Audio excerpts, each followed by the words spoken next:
are now listening to Human Beings.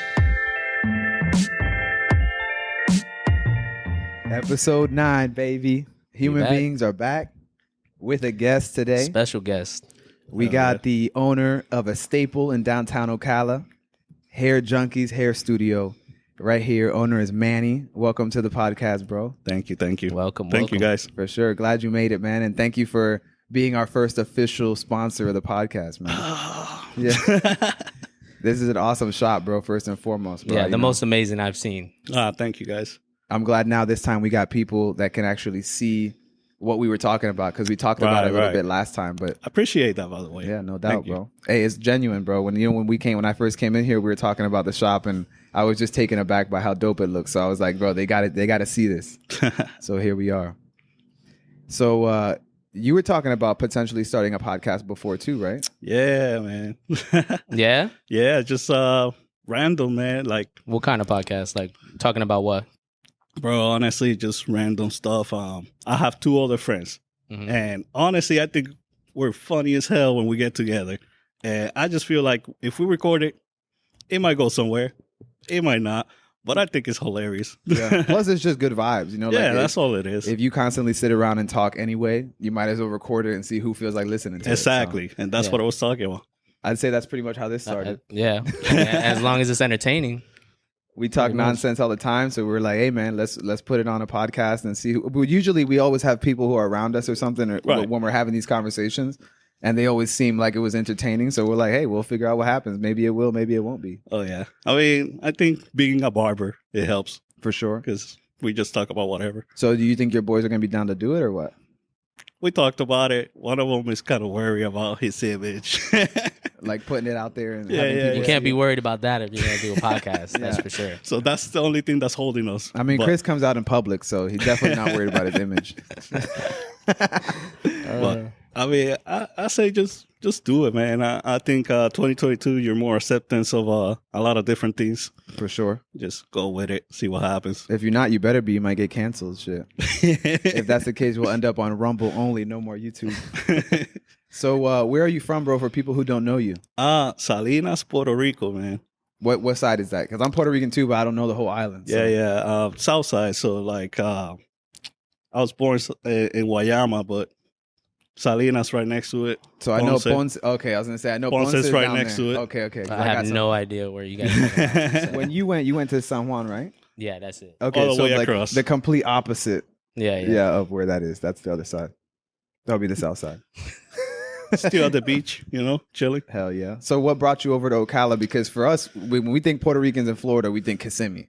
Straight up.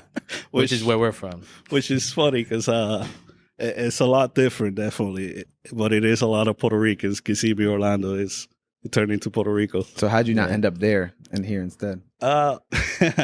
Later on in life, my dad got into horse training. Oh, shit. So we moved to Ocala because, horse capital of the world. So it made sense to him. What kind of training did he do? Like racing or anything? Like that? Race horses. Damn, that's dope. Yeah. You didn't follow in that path? Nah, man. Why not?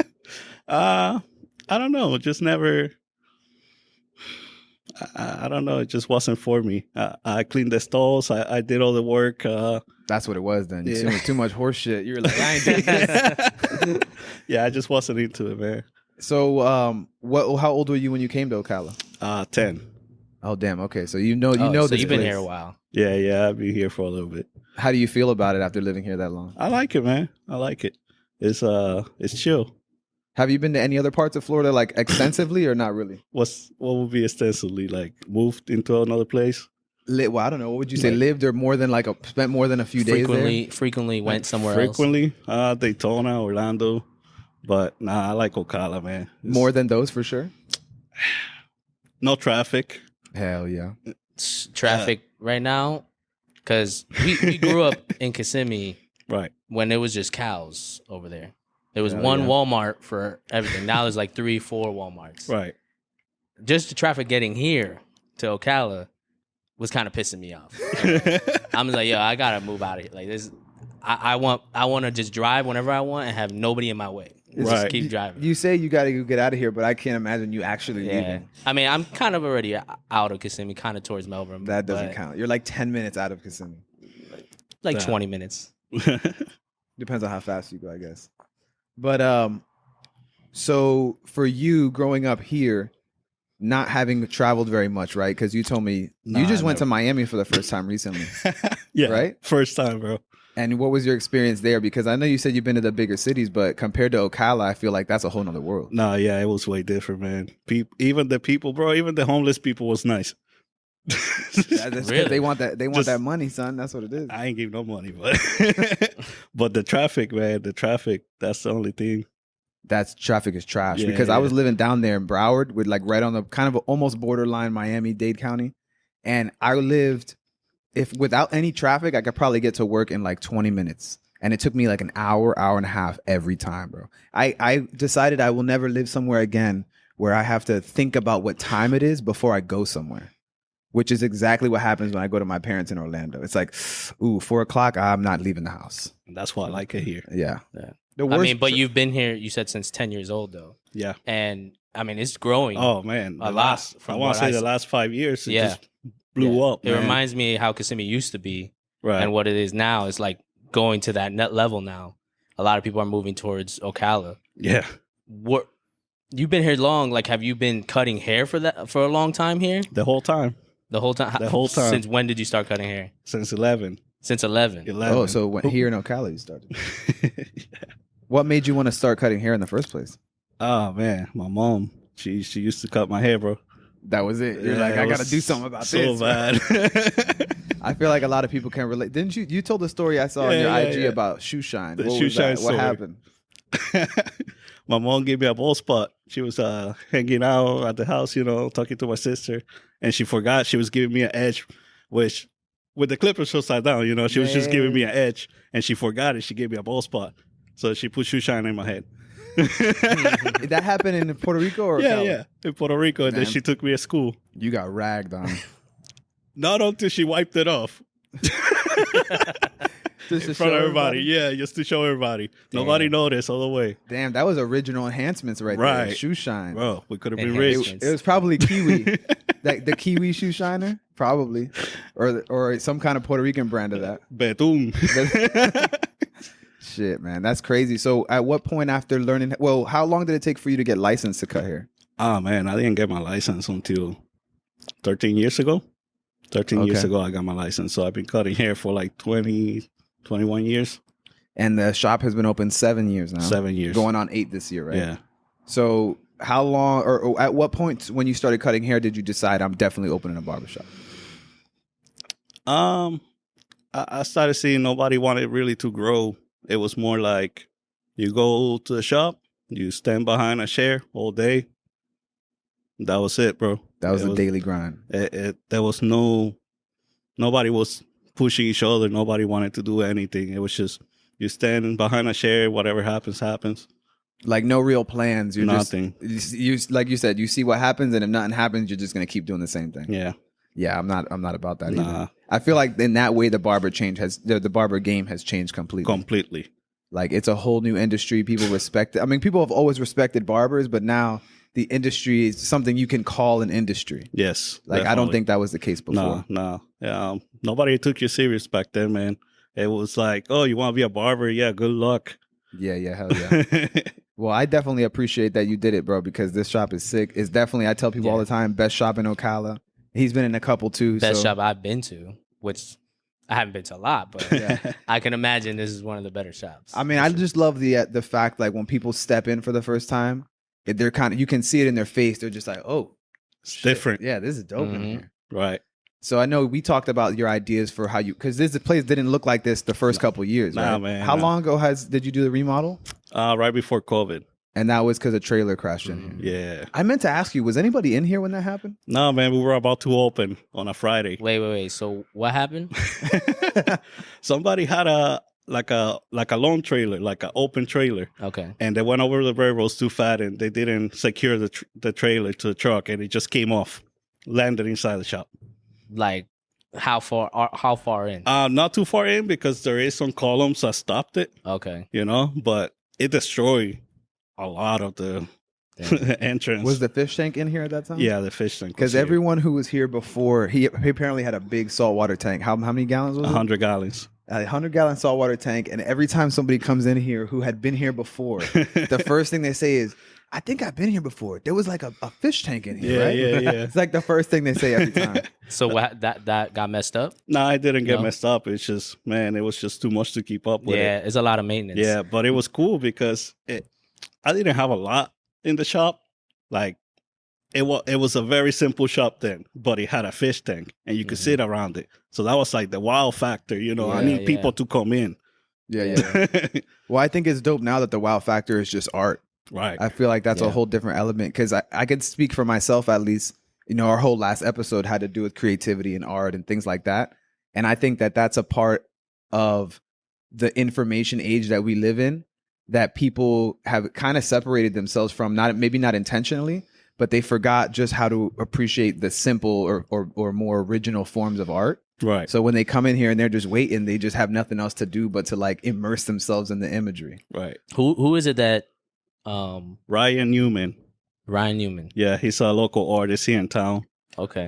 Man, he's a cool guy, man. You guys gotta check him out. Clearly, I mean, he's drawing about Dragon Ball Z, Rick Rick and Morty. But that's the thing, I mean, all the things I'm into. So, But that's not what he usually paints. That Oh, was really? just like me convincing him into like, bro, this is the vision. Like, I need this to happen. Okay. It took me a while to convince him, but he got into it. What does he have, like an Instagram page? Yeah, people yeah. can check? Original Ocala artist. Original Ocala artists. And what's funny is when I first saw that, I thought it was like a group of artists. Oh, okay. Because I remember that page now that you say that, and I was like, "Is this like a group of Ocala artists?" Nah, But- it's just him. so is that like his artist? Because I noticed the signature on a lot of these says local. Local. So that's like his artist persona, basically. Yes. Okay, and your Instagram is still Manny Be So Fresh. Yeah, yeah. Okay, so I changed it like 10 times. and he might change it again, so go check it out before he does. At Manny Be So Fresh. Now you got to leave it for at least another 2 weeks so people could check it out. I got you. now, before you started this shop, though, did you work in the local shops around here? Yeah. I worked in a few. In a few? Yeah, I worked at Alpha Barbers was the very first one I worked at. And there, it was a 24-hour shop, bro. 24 hours? Yeah. and I First used- time I ever heard that, bro. I had never even thought that Yeah, that yeah, was yeah. a thing. I used to come in from like 5 in the afternoon to like 8 a.m.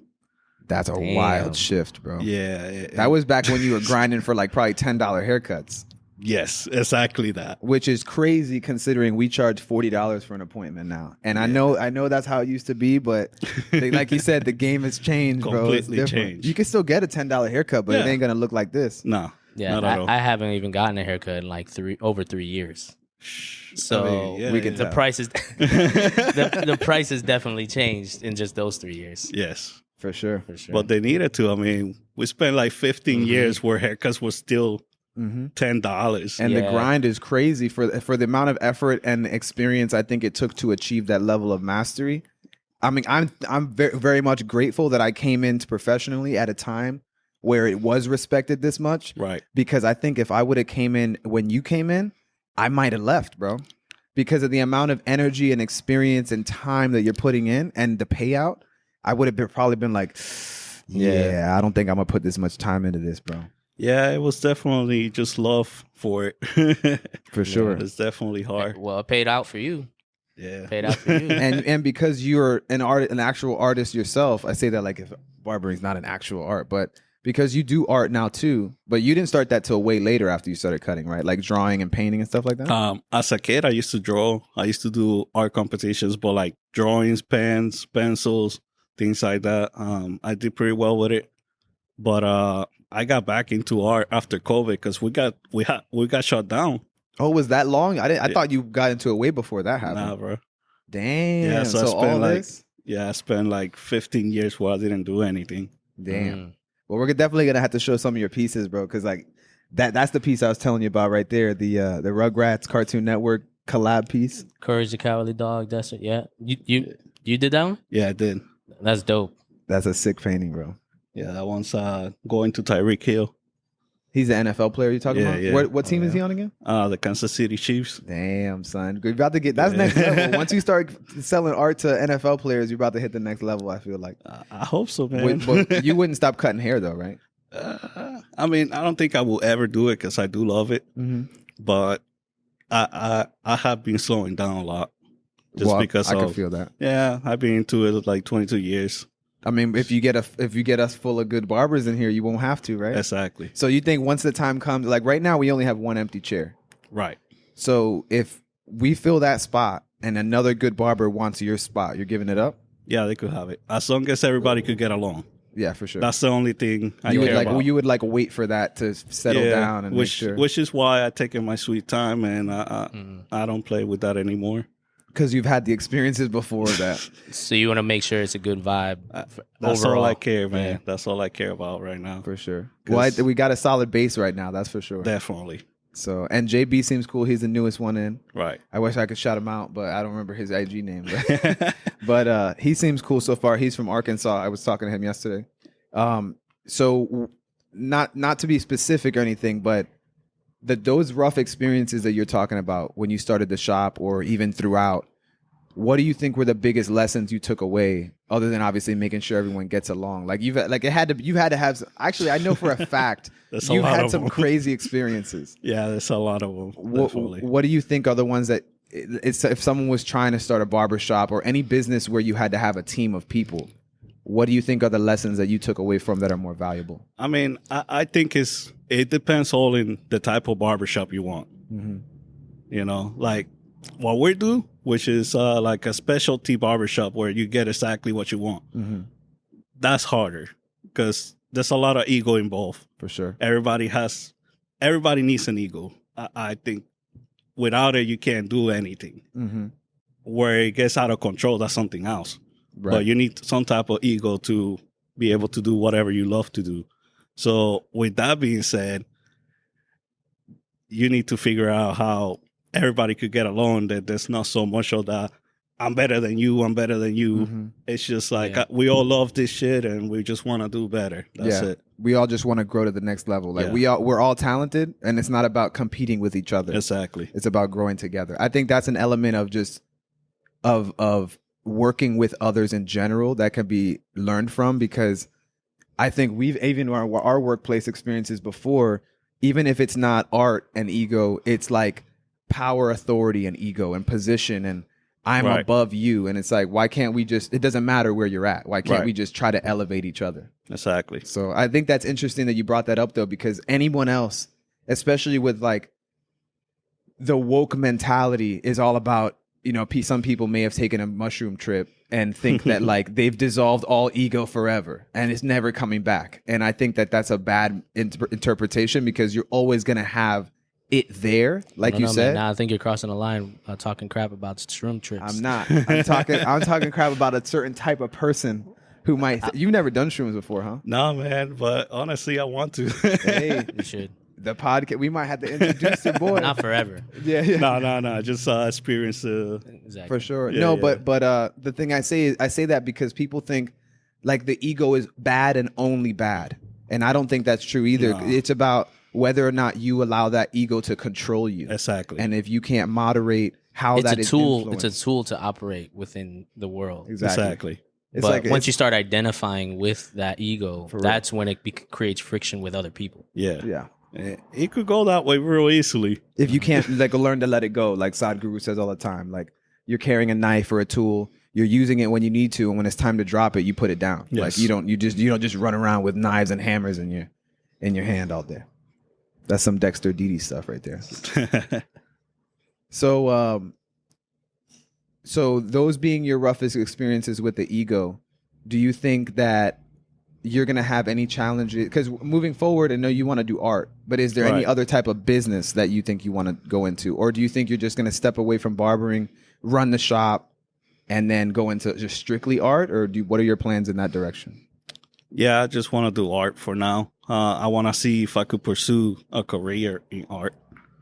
I don't know if, how easy or how hard it will be. I will imagine I will have to move away and deal with traffic. Why? Different opportunities.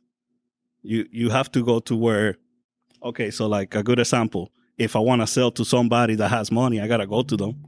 Mhm. I can't just be like, I'm in Ocala and I got this. They're not going to want to listen. Yeah. But if I'm there and I do this, give me a chance, So are you talking about moving away in one place or like just traveling more often? I honestly just want to travel everywhere. Okay, so you would still live here, but you would just do your thing and hustle the art outside. I will still cut hair too, just because, I mean, I got to survive on something, because you don't make art. Art is a funny thing, man. Today you could make real good money and do great, but tomorrow you don't know. Well, that's what I was gonna ask you, because I'm not familiar at all with the career path of an artist. So like, talk about like what is it that you're envisioning with your future as an artist? Like, what are the type of things that are gonna make it into your career, or like make money? Or I have no idea. Right. I want to do murals. I want to do big things like that. Like, I just want to. Okay, let me give you an example. Like, my favorite artist is Alec Monopoly, right? When you go to Miami, Alec Monopoly's everywhere. You know it's him. You know his style. It's him. You go to Mexico, you see it. You go to LA, you see it. You go to New York, you see it. I want to do things like that. I don't know. Have that like that signature look. Right. Your style. Yeah. I feel that. I don't know what will happen, but Yeah. I definitely want to give it a shot. And that's the only reason why I will step away from the shop. How close do you think you are to pursuing that? We're close. Yeah. Yeah, definitely. Damn, I feel like I'm gonna have to take some Close. trips out there and see what's up. Have you done a piece that big before? Like, or are these kind of pieces the big? Have you done something this big or as big as that, or bigger than that before? No. So that would be do you think that would be like a technical challenge? Because I can't imagine scaling an image that large on a wall. That's the challenge, bro. Definitely. You got to practice. Well, have you ever thought about asking somebody out here? Like, there's that big downtown bear, that bear with the birds and all that right downtown. Right. That looks sick. Yeah, I met the guy. He's from Miami. This week, I'm actually going to meet up with one of the guys, Drake Arnold. Mm-hmm. That dude, bro, you know the electric building? Yeah. It's a big mural right next to it. Have you ever seen it? No. Go check it out. That Wait, thing's huge. not CenturyLink right here. No, the electric company. Ocala okay. Electric. Okay. Go Yeah, I check it haven't out, seen that bro. one. He did that. Well, have you thought about asking somebody around here if you could do one on the wall? Has that gone anywhere? Yeah, you got to go through a process. You got to draw it out. You got to ask permission. Well, I That's feel a like lot. that's the step one if you want to do travel, like start in your city, no? And do you think, isn't it? Because we were talking about those traveling barbers too, who do like celebrities. Yes. We were talking about this because we were watching, I think, DJ Khaled on the TV. Yeah. Looking at his trash haircut. Because we, as a barber, the first thing you man. do when you're watching anything is look at the haircut. Right. And all these celebrities with all this money have horrible haircuts, horrible fades, lineups trash. And we were talking about why that is. And what was your argument? I believe all the good barbers are in a shop, just working all day. They're grinding. They're not available.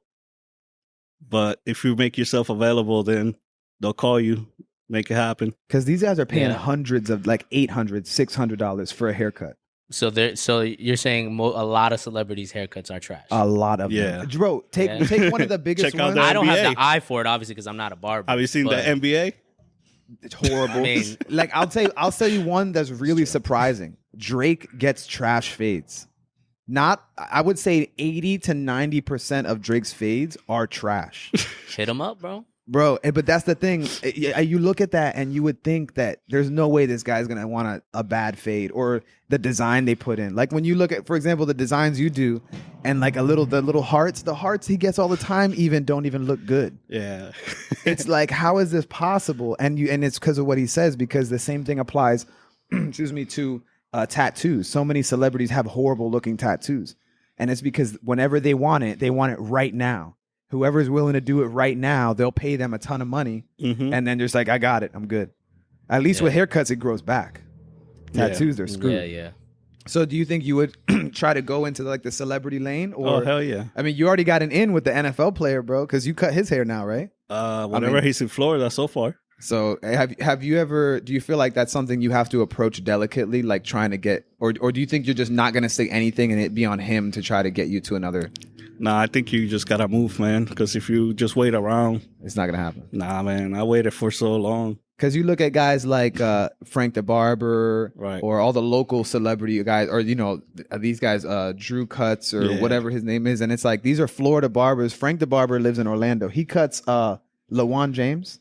Yeah. He cuts his hair. He flies out for like NBA players and things like that.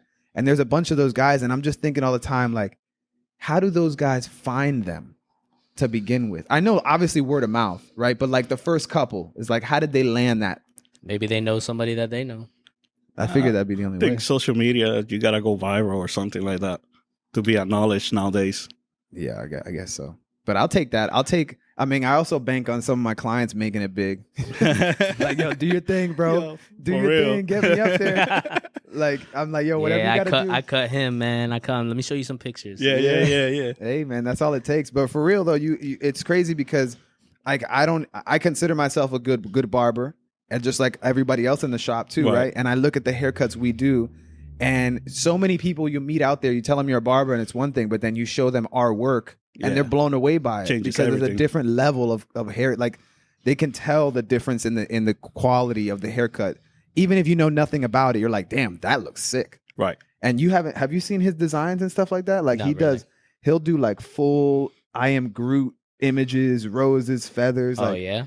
I do basic shit. Like I do like lines, some basic zigzags. I mentioned before, I know him as a stick figure guy. Like I see him doing stuff. I'm like, you're doing stuff like that now? Yeah. It's like, you draw stick figures. Yeah. So what I do for designs is like the equivalent of what you do, but compared to what I used to do, which is confusing. But I used to do so trash at any kind of drawings that what I do now looks amazing.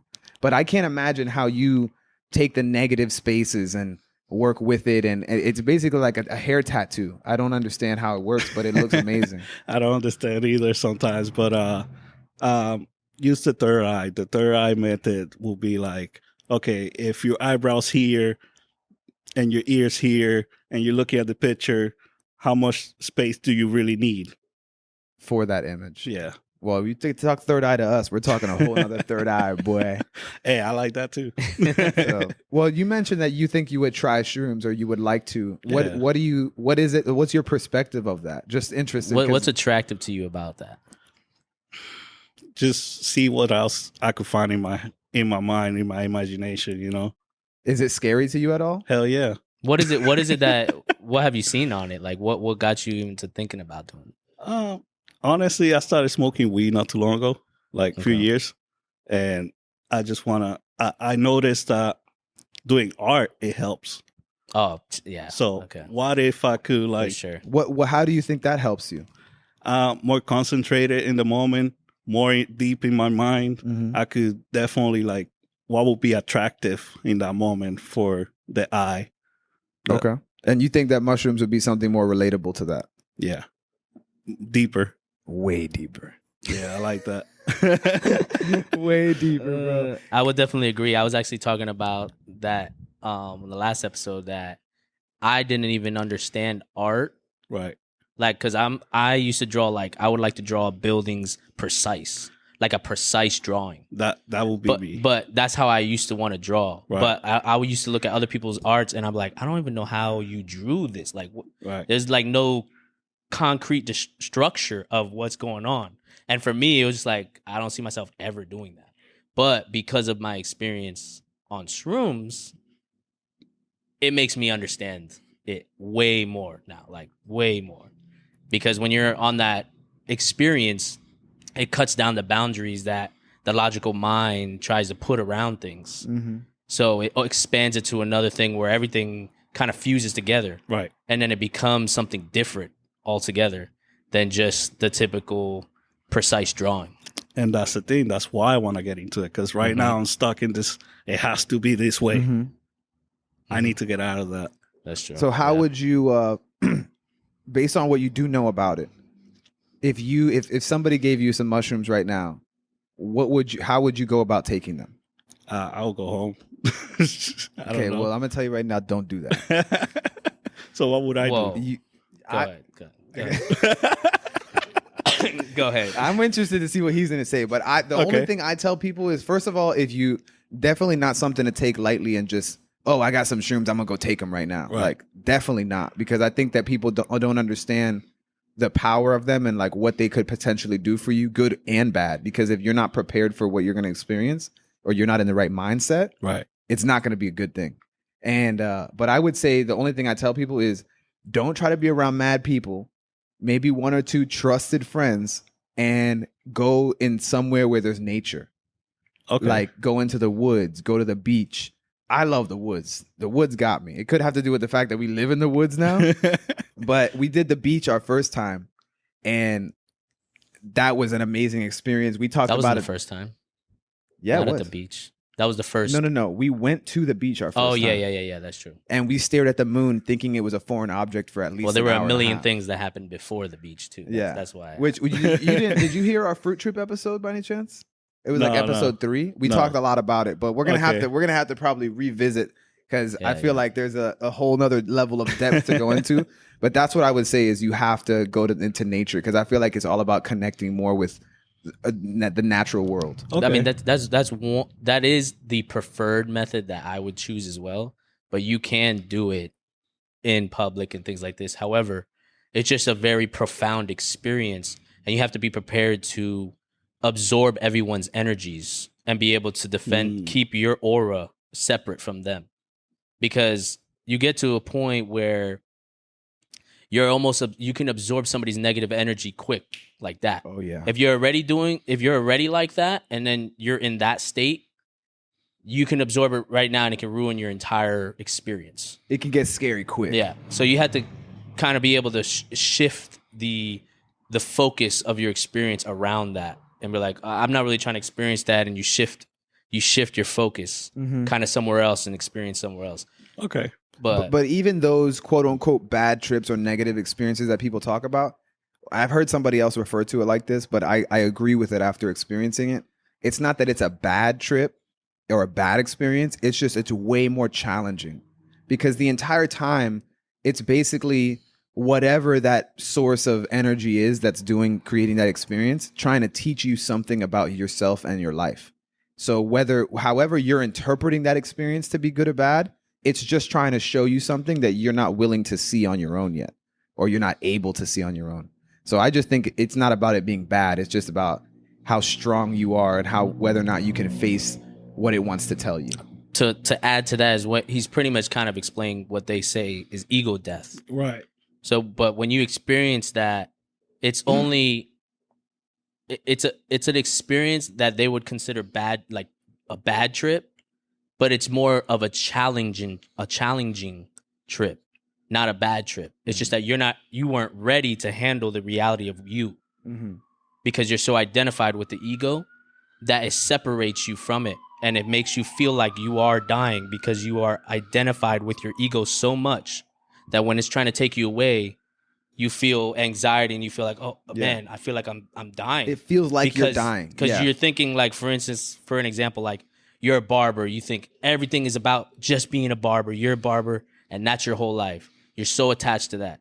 If you had an ego death would try and rip you apart from that and show you you're more than a barber. You're more than a physical body.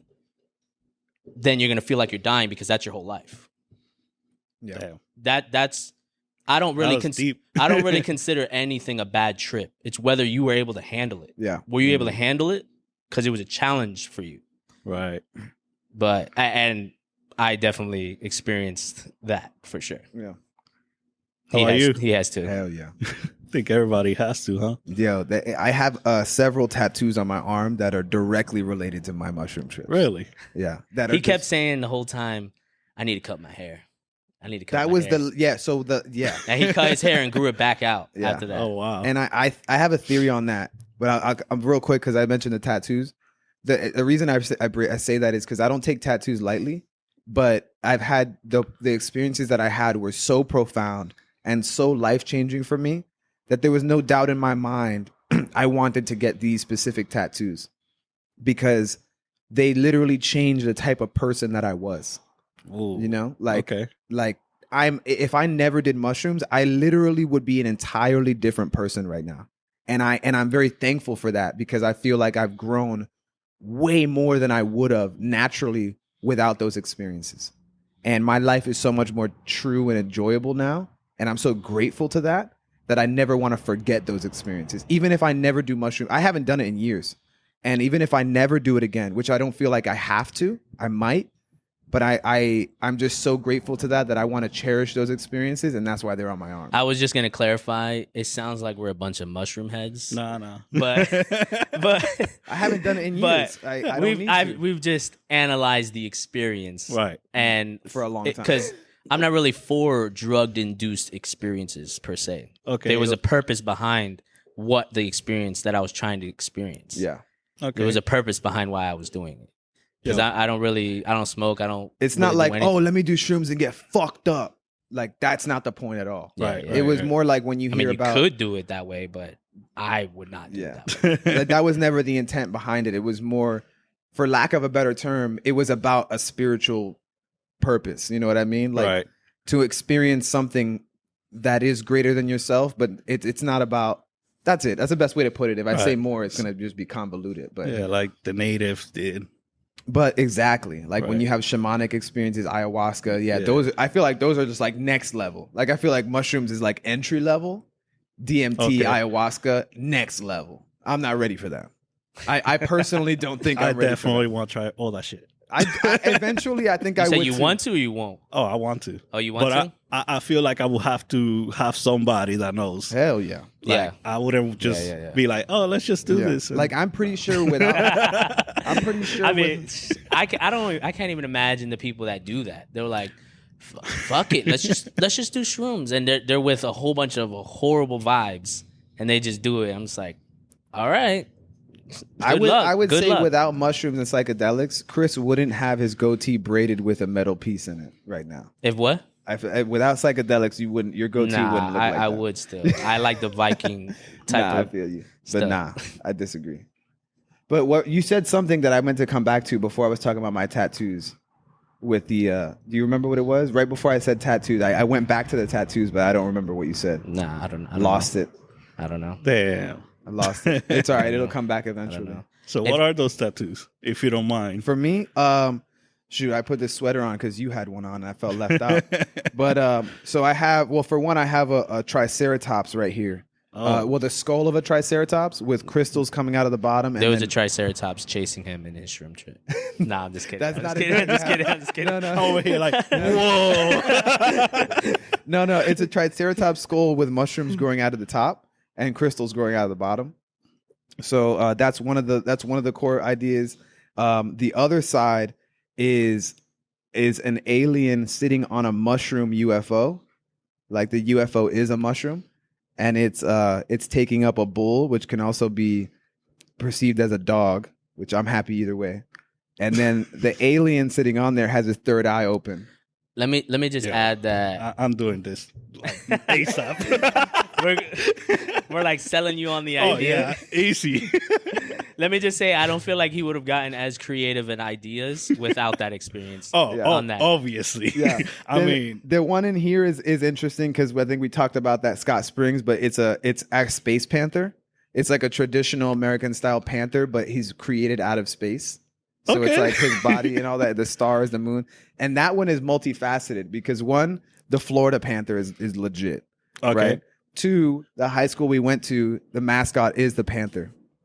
Three, the panther actually has a lot to do with imagery and stuff when you go into psychedelics. Like, it could be a leopard, a panther, anything like that, but it's a very common trait amongst people who experience those things, especially when you get into like higher level ayahuasca, DMT, and stuff like that. And four, one of our trips in Scott Springs Park in Ocala, do you know where that's at? Yeah. Okay, so we tripped there once. Yeah, everyone knows where that spot is. I only been there once. Bro, we tripped there one time, and it was they were all amazing, but this one especially. And in the first few minutes when we got there, I just ended up just sprinting full speed into the woods. No. Let me elaborate. Let me elaborate on this. So his wife was there with us, and I'm having a conversation with her, and it's starting to hit me. Okay, yeah. I'm starting to feel it. I'm just like, all right. And then he's walking somewhere. And I'm like, well, if I'm feeling it, he's feeling it. And I'm looking around for him. I don't see him. And then while we're in the middle of the conversation, she looks up. She's like, what the hell is he running for? And I look back, and he's running full speed in the forest, full speed. And I start dying laughing, and I'm like, I don't know, but I'm about to go find out. So I go over there, and then behind me, and then I start running because I was like, what was he experiencing? So I just start sprinting, and it felt like I was like an Amazon warrior going through the forest, and I was like, what? Like, this is how it feels like if you were like a panther hunting. Yes, like that. That's it. Yeah. I literally I get him on the Amazon warrior, but in the moment, especially because I wasn't part of that conversation at all. I was in my own. I was doing my own thing. Right. And I literally, in my perception, was like, I'm a fucking panther, and I'm running through, and I feel like I'm a panther. And it was just a whole nother experience to me, and it just that's how I felt. And that was before I cut my hair from that one trip. So my hair was like almost the same length as it is now, but out. And I just remember feeling it like flying behind me. And then I imagine him looking, and it just looking like a long-haired panther just doing its thing, bro. So that's part of that whole experience too. That sounded awesome. It was. And then not to mention the music. We made music in there because they have these like bike ramps for mountain biking and things like that. And at one point we ended up just sitting on there and just like beating, just boom, boom. And then we were doing like these tribal like at first I was like, you wildin'. And then it kept going. I was like, you're actually not this is kind of lit. Yeah. Hold on. It sounded sick, bro. Not to mention the spiders and a bunch of other stuff that happened. Yeah. But yeah, I have a way tighter connection with spiders as well after that day. I don't kill them. I catch them and let them go. Huh. So just interesting. Okay. So based on that, that was a little tangent, but definitely an experience you should have for sure. Oh, definitely going to. in the right circumstances, definitely. Right. So. Yeah. I mean, I have plenty of stories to go off of, but I would definitely tell you if you want to. Oh, I remember. If you want to look into somebody who's kind of like a guru of shrooms, the shrooms specifically experience is Terence Mckenna. Okay. Yeah. Terence Mckenna he's I don't know exactly what he was, but I know he was a scientist. Researcher of some sort would work. No, but he was a researcher, but he was actually a scientist. I just don't remember what kind. Yeah, exactly. So he studied extensively, and to the point where Terence Mckenna is the one who coined the phrase like a committed dose. Have you ever heard of that? No. So a committed dose of shrooms is 5 grams of shrooms. Oh, hell no. So when you do that, like even the first time? Nah, I wouldn't. That's like people eventually, right? People have. I wouldn't say. Hey, I mean, if you're brave enough, you can. But I would personally ease my way into it. Right. But I mean, I've done it. Right. But how was that? He said, by the way, it was. The thing is, it takes about like a couple days for you to even. The amount of information that flows through your mind is something that the logical mind can't even comprehend. It's like, I remember half the time my eyes were closed, and I'm just you're seeing what is on like some of the psychedelic type of tapestries and stuff, the geometrical shapes and stuff, right. But more on a universal scale. And it's almost as if you're experiencing the universe and its mathematics. And this is my personal experience. There's a whole bunch of different experiences that people might have. I mean, similar, right. But most of the ones that I see is like with their eyes open. Mine was with my eyes closed. And it's kind of like it's something that's very hard to explain through the English language, because the language is a limitation of the experience, because the experience is so beyond language that describing it, you would sound crazy. You do. I mean, I'm into it. No, I feel you though. And then it comes down to also like the sensory energy that you feel, because like that's obviously part of it too, but there are these clearly like, we've done a lot of research on shrooms. There are these like okay, like an easy representation is vibes. Yes. Like, vibes is a common term now that we talk to when that we're talking about energy, vibrations, right? Because our world is made up of vibrations. Yes. And when you feel those vibes, that's you feeling the energy, right? So I would say it turns your vibe sensitivity to the max, where you don't even need to speak, because you can completely feel everything through the energy. You know what I'm saying? Like I mean, I know you know what I'm talking about, but, but I'm talking, but basically take any, if you think you're good at reading vibes, you have no idea. Like this goes to like, we were on one of our trips, we were telepathic, you know, literally like, it sounds wild, but that's what I'll elaborate on that. Go ahead. So that was before you do, I remember what I was going to say before, and it was, you were talking about my hair.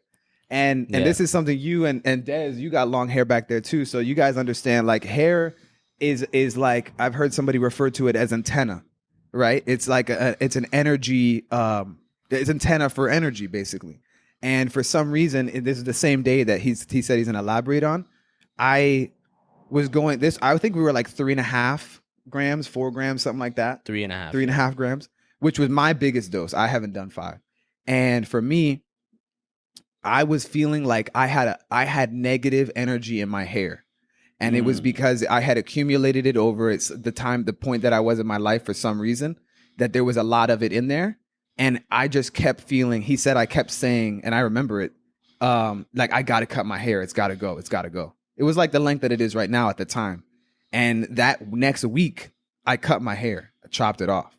And I felt like I just had to do it. I couldn't let it go. And then I was like, of course, I need my hair back. So now I'm back. And I don't know. I can't go further in my understanding of that. But I know that that's what I was feeling. And there was no doubt in my mind that that's the energy I was receiving. So I had to do it. And now I feel like because of those experiences and the way I've been living my life since, I have nothing but good energy, you know? So that was where the cutting my hair thing came in. Yeah. No, I can see that. So telepathy? Yeah. So telepathy. It's I mean, it's a great place to do this conversation. So telepathy. So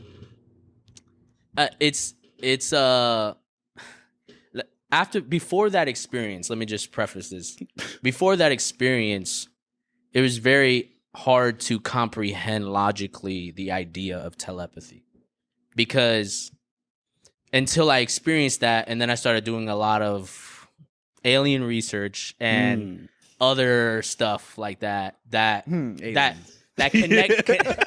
connected the dots for the idea of telepathy. So pretty much what we were experiencing, because he had his wife there for a reference. Again, she's just this is a common thing.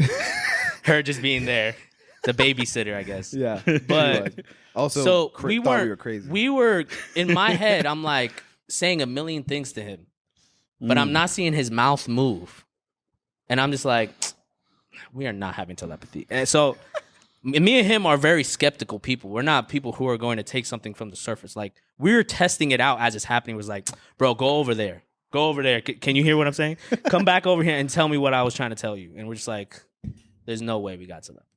And then then we're talking to his wife. I was like, hold up.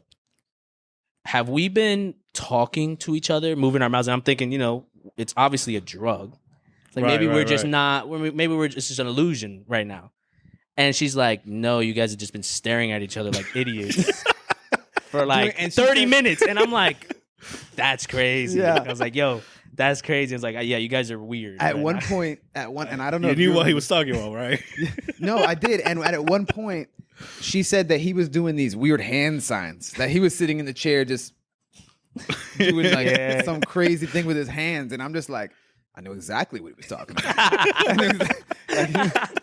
I remember at one point, one of the things that were most vivid to me is when I went in, because we were in a tent obviously in the sand, and then a few yards up we had the water, but like far enough that you couldn't talk, like the way that we're talking down, you wouldn't be able to. I wouldn't be able to hear you. And I went to the water at one point, and I was like, I gotta feel what the water feels like right now, which was crazy for one. And we went in there, and I ducked my head in the water. And as soon as I ducked my head in the water, I had to pop right back up. I was like, "That is a bad idea." Like that way. But also, scary. When he did that, he was going out there to go in the water. I felt as if it was kind of like the connection we had energetically. That we're referring to as what telepathy is. It was cut off when he reached a certain distance. Yeah. It was almost as like it was a radio frequency. So how you dial it in. And it wasn't able to catch the reception anymore because he went out to the water. and I felt it like completely cut off. Yeah. From that moment, and then when he started getting closer again, it started happening again. But to elaborate, I didn't really elaborate on telepathy, but pretty much the way it is everything in existence is energy. Right. And even though it's drug induced, you are increasing the you're increasing your senses overall when you're in this state. So you're able to read vibes, what we were talking about. You're able to read energies more. You're able to absorb them more.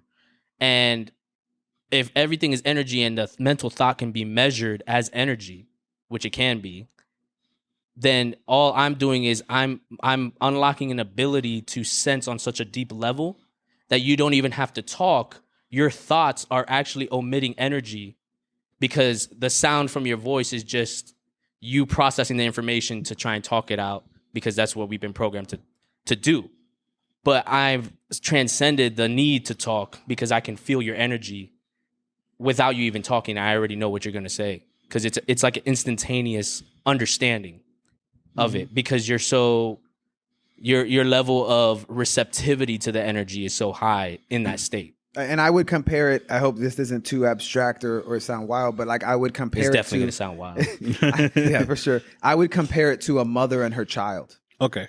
because a baby doesn't speak. Right. A baby cries, right? But like there's a certain energy that a mother has a connection with this child that just came out of her. And they know what's going on. Like other than physical cues, you can feel it. Or I've heard that twins have it, some more than others, and the sensitivity varies.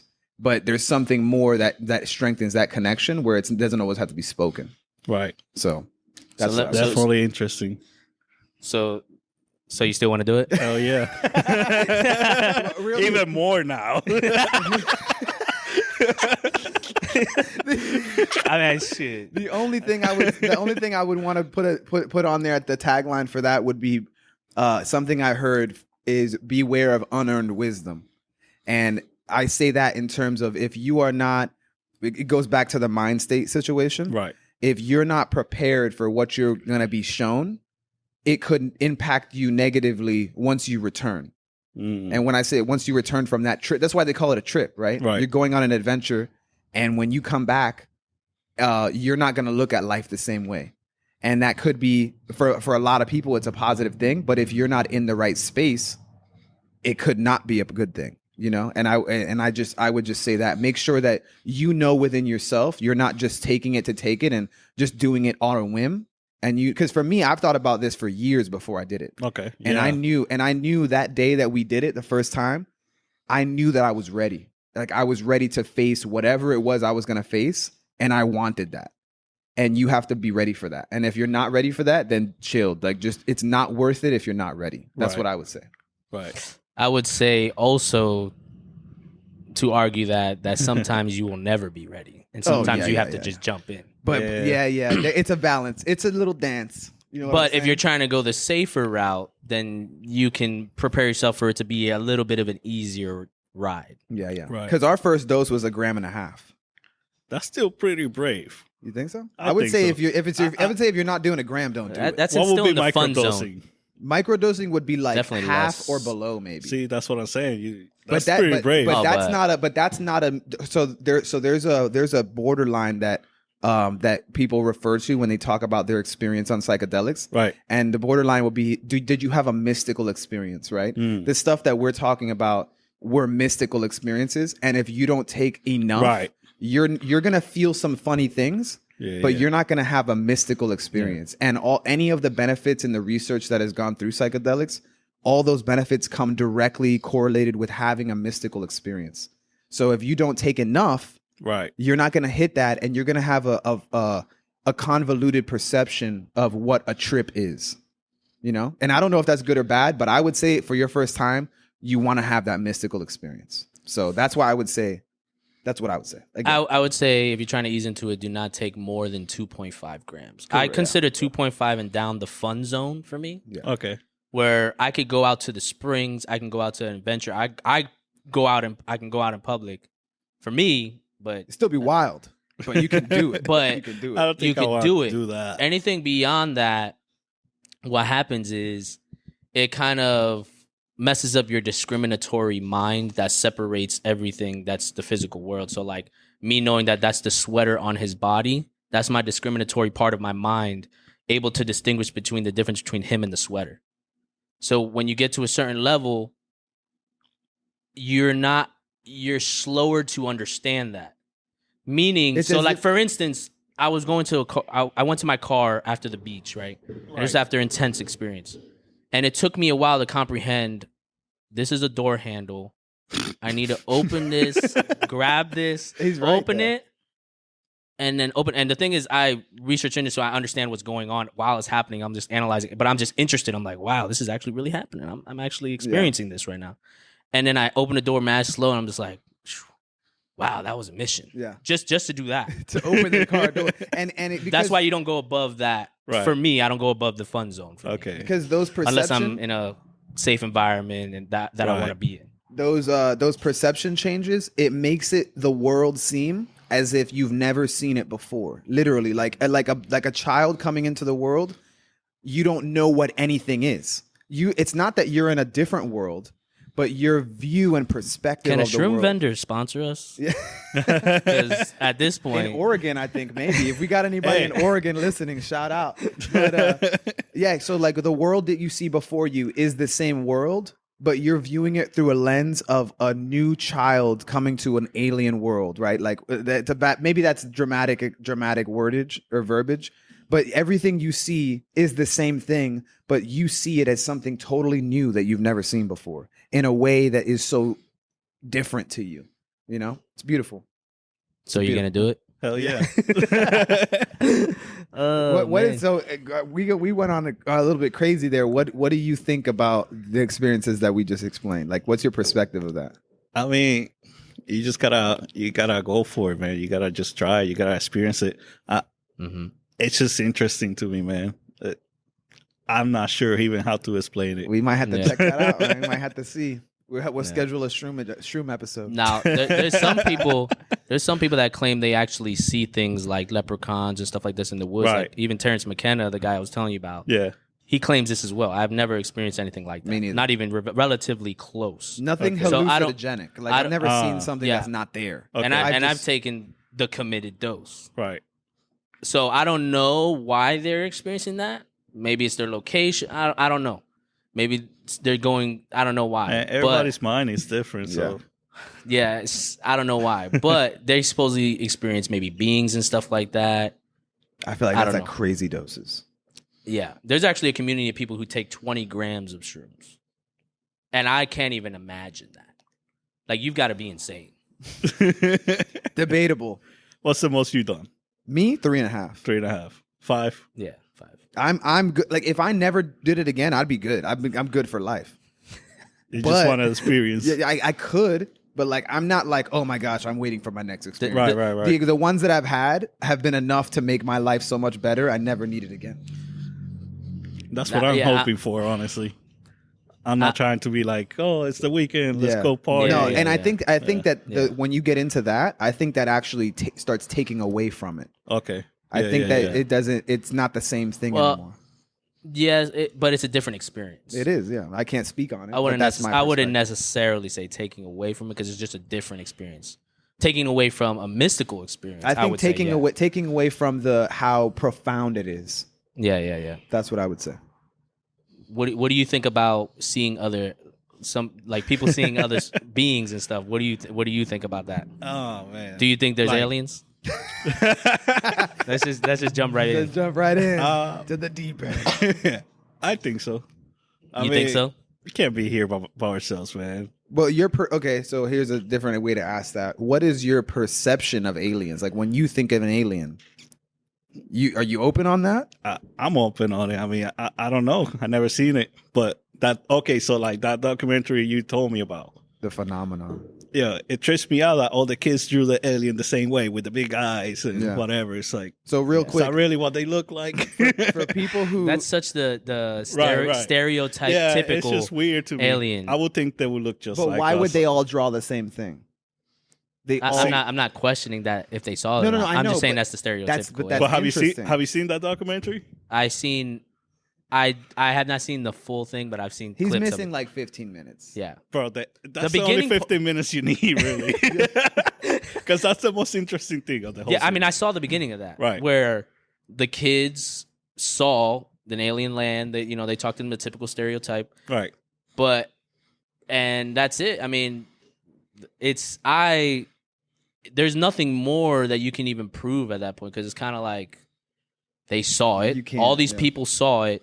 I mean, how much closer can you get to the truth unless you just saw it yourself? Right. So Exactly. for people who don't know what we're talking about, they have to check it out. But it's a documentary called The Phenomenon. Yes. Yeah. And the cliff notes of the experience we're talking about, there was some sort of boarding school, right? I think maybe it was a Catholic school or something like that.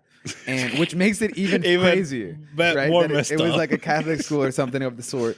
And it was children from all over the world, like Europe, Africa. I don't know about America, but like Australia, possibly all these different parts of the world in the same school in Zimbabwe. And there was this one day where all the kids were outside playing in the fields, and the teachers were inside or chaperoning or whatever. But the teachers at first weren't there. I believe, if I remember correctly, they were out. They were inside, I think. And the kids saw this craft come down from in the air somewhere. And they say that there were and near them, like they said, within touching distance, like that it was few right, feet. like where you are from us, Like 1 kind of meter. thing. And they saw these beings that we'll refer to as aliens, all standing on top of the craft. Right? They were standing on top of the craft, and they didn't say anything to the children, but they all transmitted a message telepathically or mentally. Like you guys. Yeah, like we did. That's funny. That was unintentionally tying it in. Yeah. Unintentionally tying it in. Yeah. So they basically telepathically gave the message to all the children, the same message. And if I remember, you just saw it recently. I just saw it last It was night. a while for me. But if I remember correctly, the message was, be careful with this technology, with what you're doing with technology. Yes. The technology is going to be dangerous or harm you in some way at some level. Yeah. And the kids were going crazy. They ran inside to get the teachers to tell them, like, look what's happening, come out here. They came out and saw the same thing. And I thought they didn't see it. No, they The did. principal Well, I didn't watch the definitely last did. 15 They didn't minutes, say so. They never admitted publicly that they Yes. saw it. Only the children did. They were But later, told that, they'll get in okay. trouble. yeah. Yeah. So then they had the children, all the children, children are known to like exaggerate and lie and do things like that. Right. But all the children had the same story. They had all the children draw images like with crayons and shit of what they saw, and they looked the same. Exactly. The image was pretty much yeah. the same image. They all said that what they told them was the same, and the teachers or the adults who were there 30, 20 years later, something like that, admitted that they also saw it, but at the time they never admitted it. And then 20 or 30 years later, they got this happened in like, I think the 70s, 80s, something like that.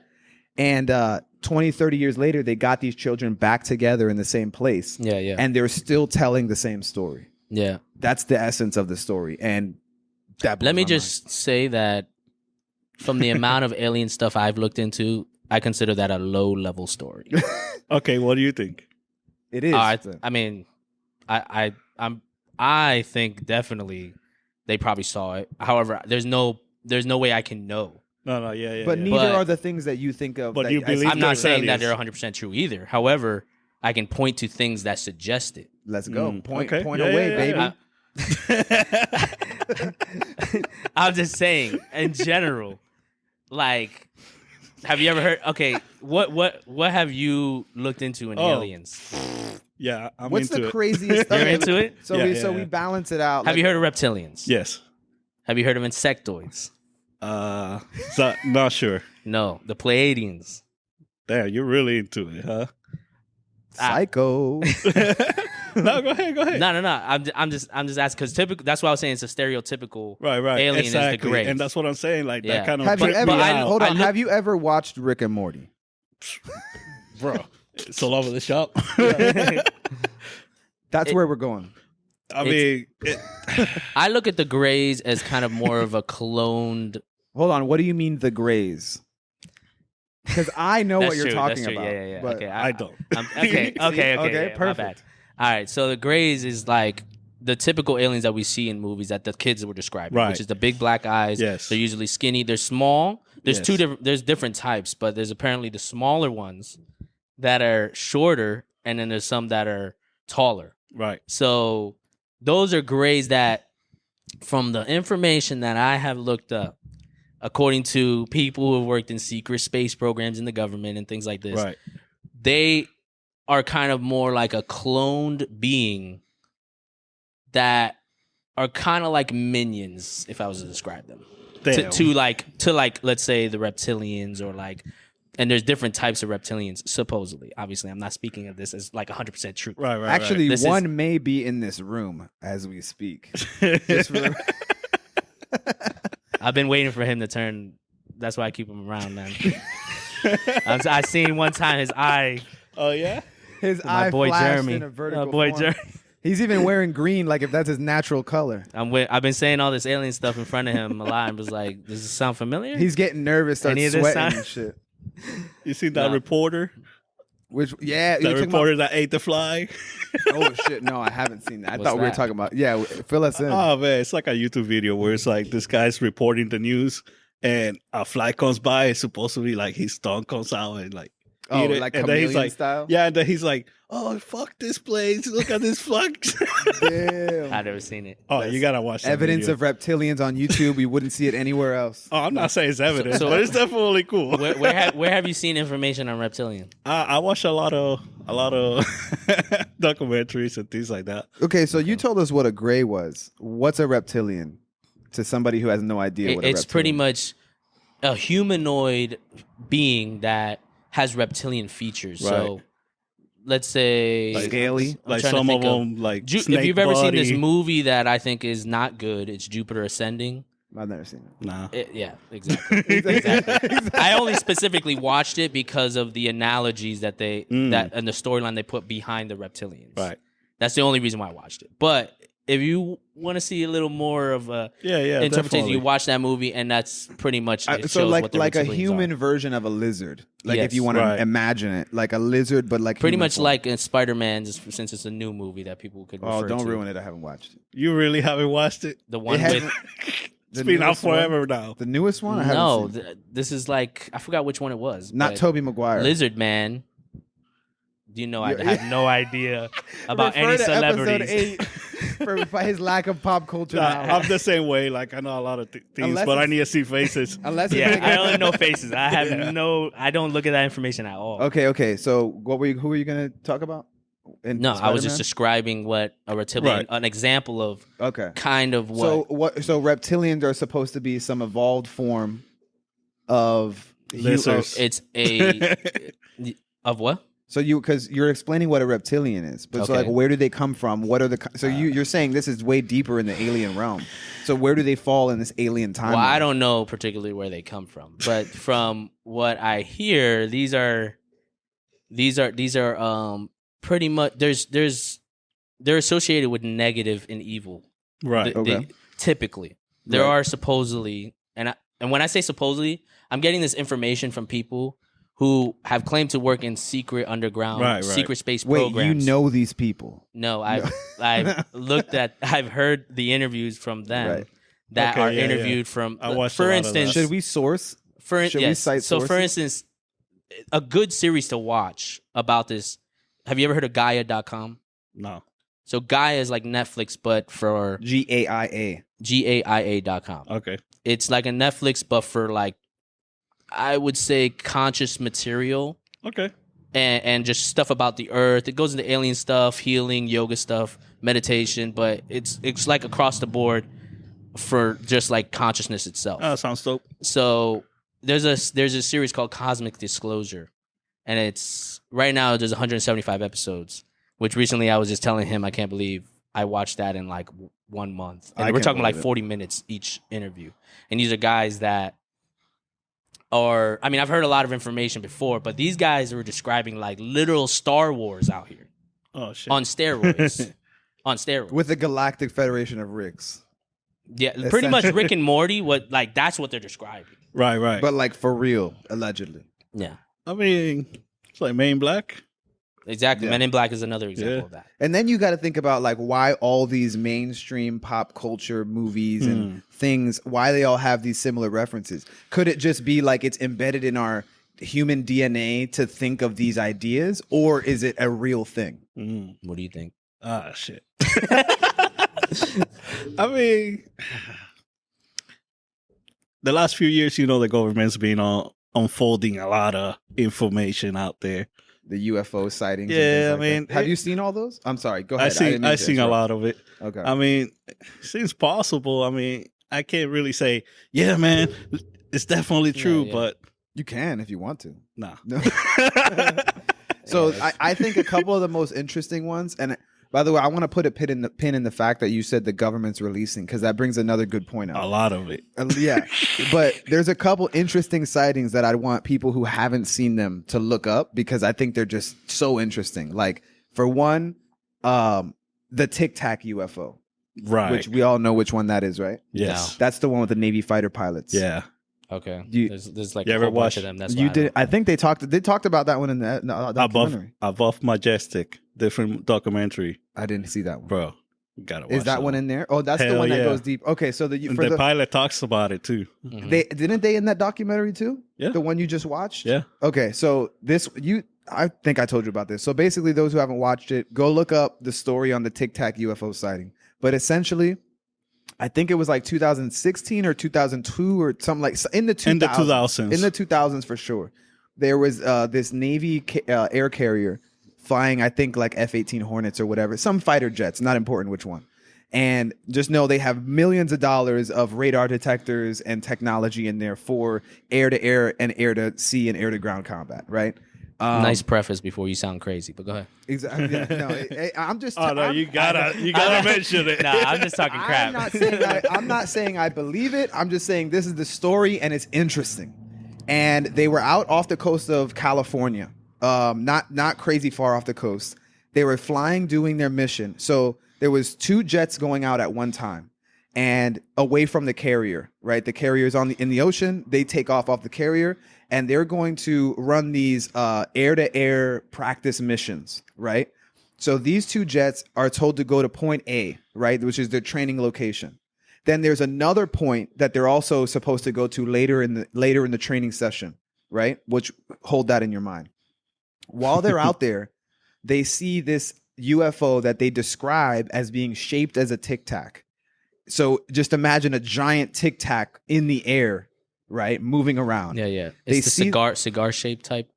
Well, they say Tic Tac, but sure. Okay. I mean, Yeah. think of a really Well, stubby. one of the things that they refer to is like the cigar shaped. Okay, so yeah, you could compare it to a short, stubby cigar, I guess, right? That's been smoked or something. So they see it out there, and one of the pilots sees it and confirms with the other pilot, "Are you seeing this too? Do you see Yeah. this same thing?" And you're listening to this. Yeah, you can hear the actual audio that they recorded, and they're also seeing it on the radar. So they see it visually, and they see it on all their instruments. So they're like, "Yeah, I'm gonna go check it out." So apparently, when they first see it, I think I'm remembering it all correctly. When they first see it, they're above this thing, and they see it below them in the air. And one of them says, "Yeah, I'm gonna go check it out." So one stays up here, and the other guy flies down to go check it out.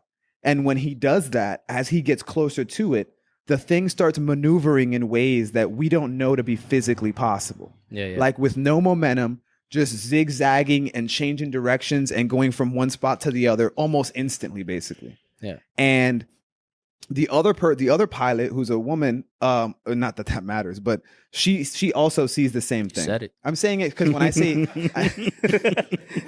the reason I mention it is You because said I'm going to it. start It saying matters. I'm going to start saying she. That's why I said it. So the other pilot, she says that she saw the same thing, so it wouldn't let it get close to him.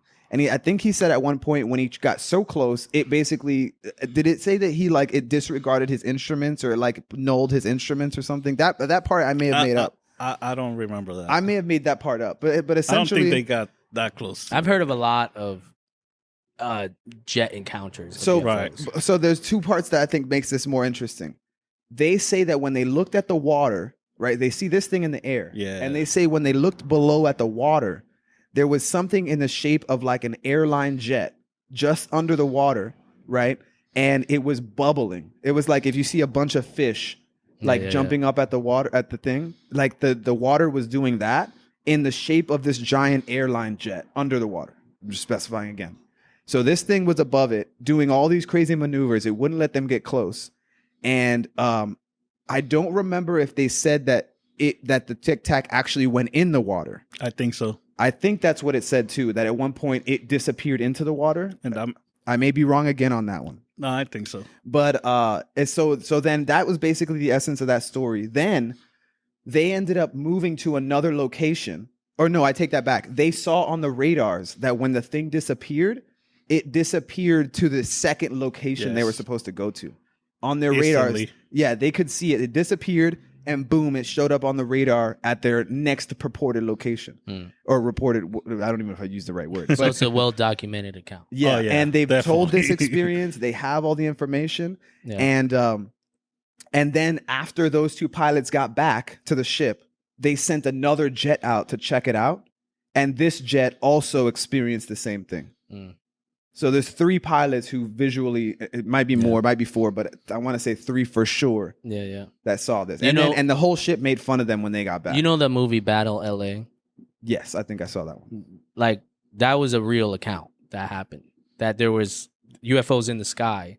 I gotta go watch that. And there was a real account, and they actually, supposedly, this is obviously secondhand knowledge. Right. Just gotta have to keep saying that. Yeah, no.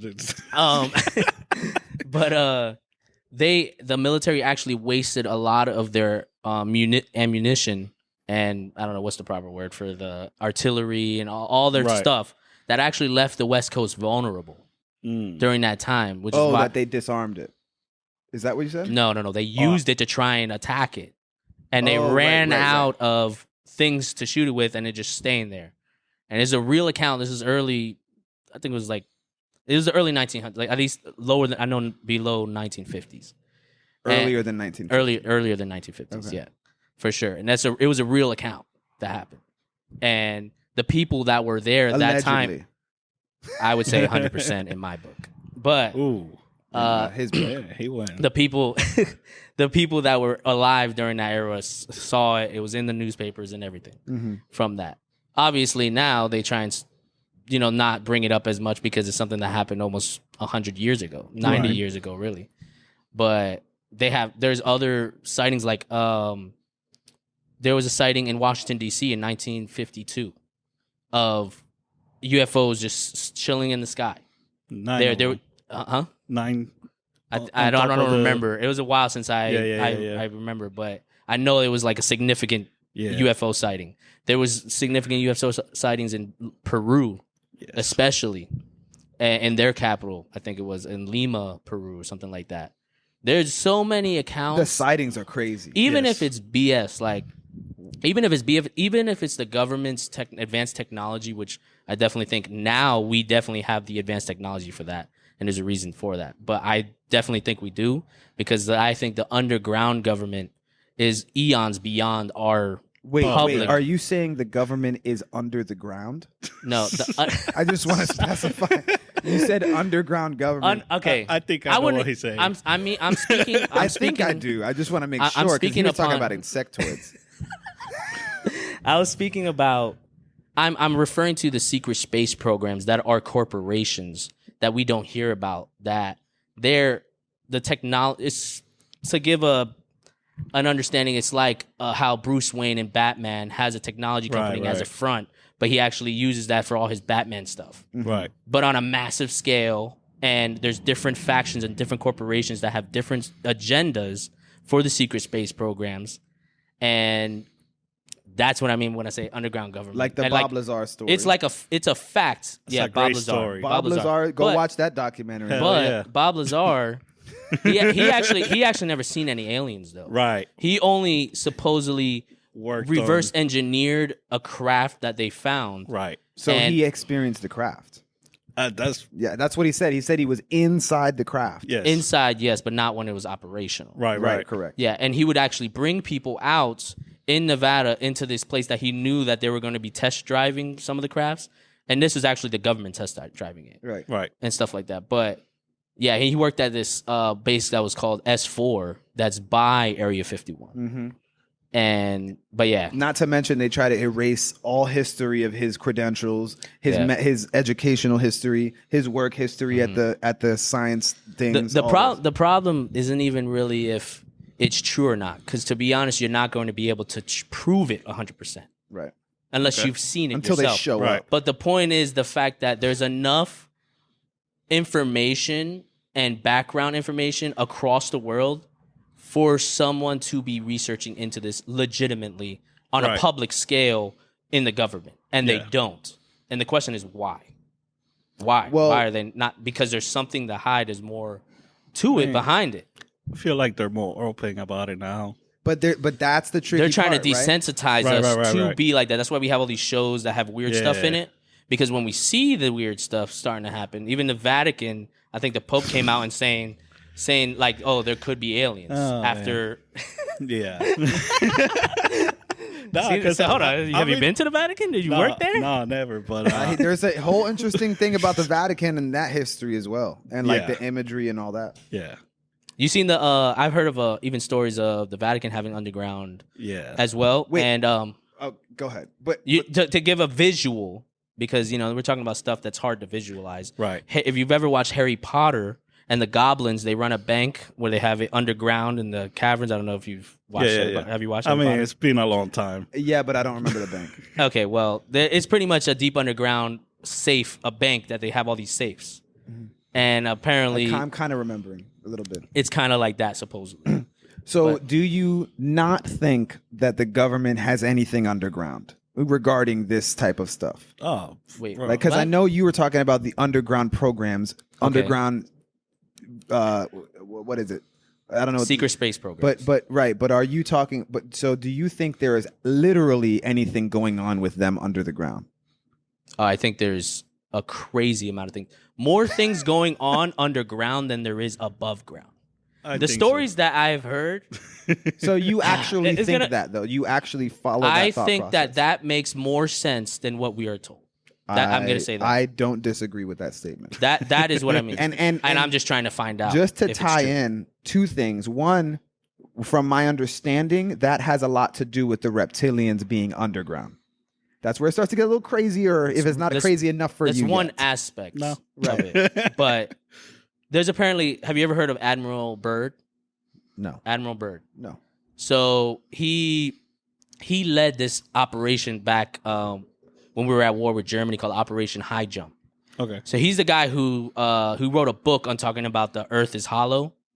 However, I don't think it's actually hollow. But he's the one who's was saying he flew into when he flew to Antarctica. Right. He flew into somewhere. Yeah. And he believed the Earth was actually hollow. However, I don't think if he did experience that, I don't think he mistook it for hollow. And I think what he was referring to was the honeycomb shape of the underground. So we're only on the surface level of the Earth. And it's a fact that they're drilling underground. A fact. You can look up the corporations and everything that do the extensive drilling underground. And they have all these bases underground in the mountains and things like that in certain areas and across the world. But specifically on Admiral Byrd, he led operations to go see what the Germans were doing in Antarctica. Oh, yeah. And that's when one of the most significant accounts of supposedly UFO destroyed all their warships.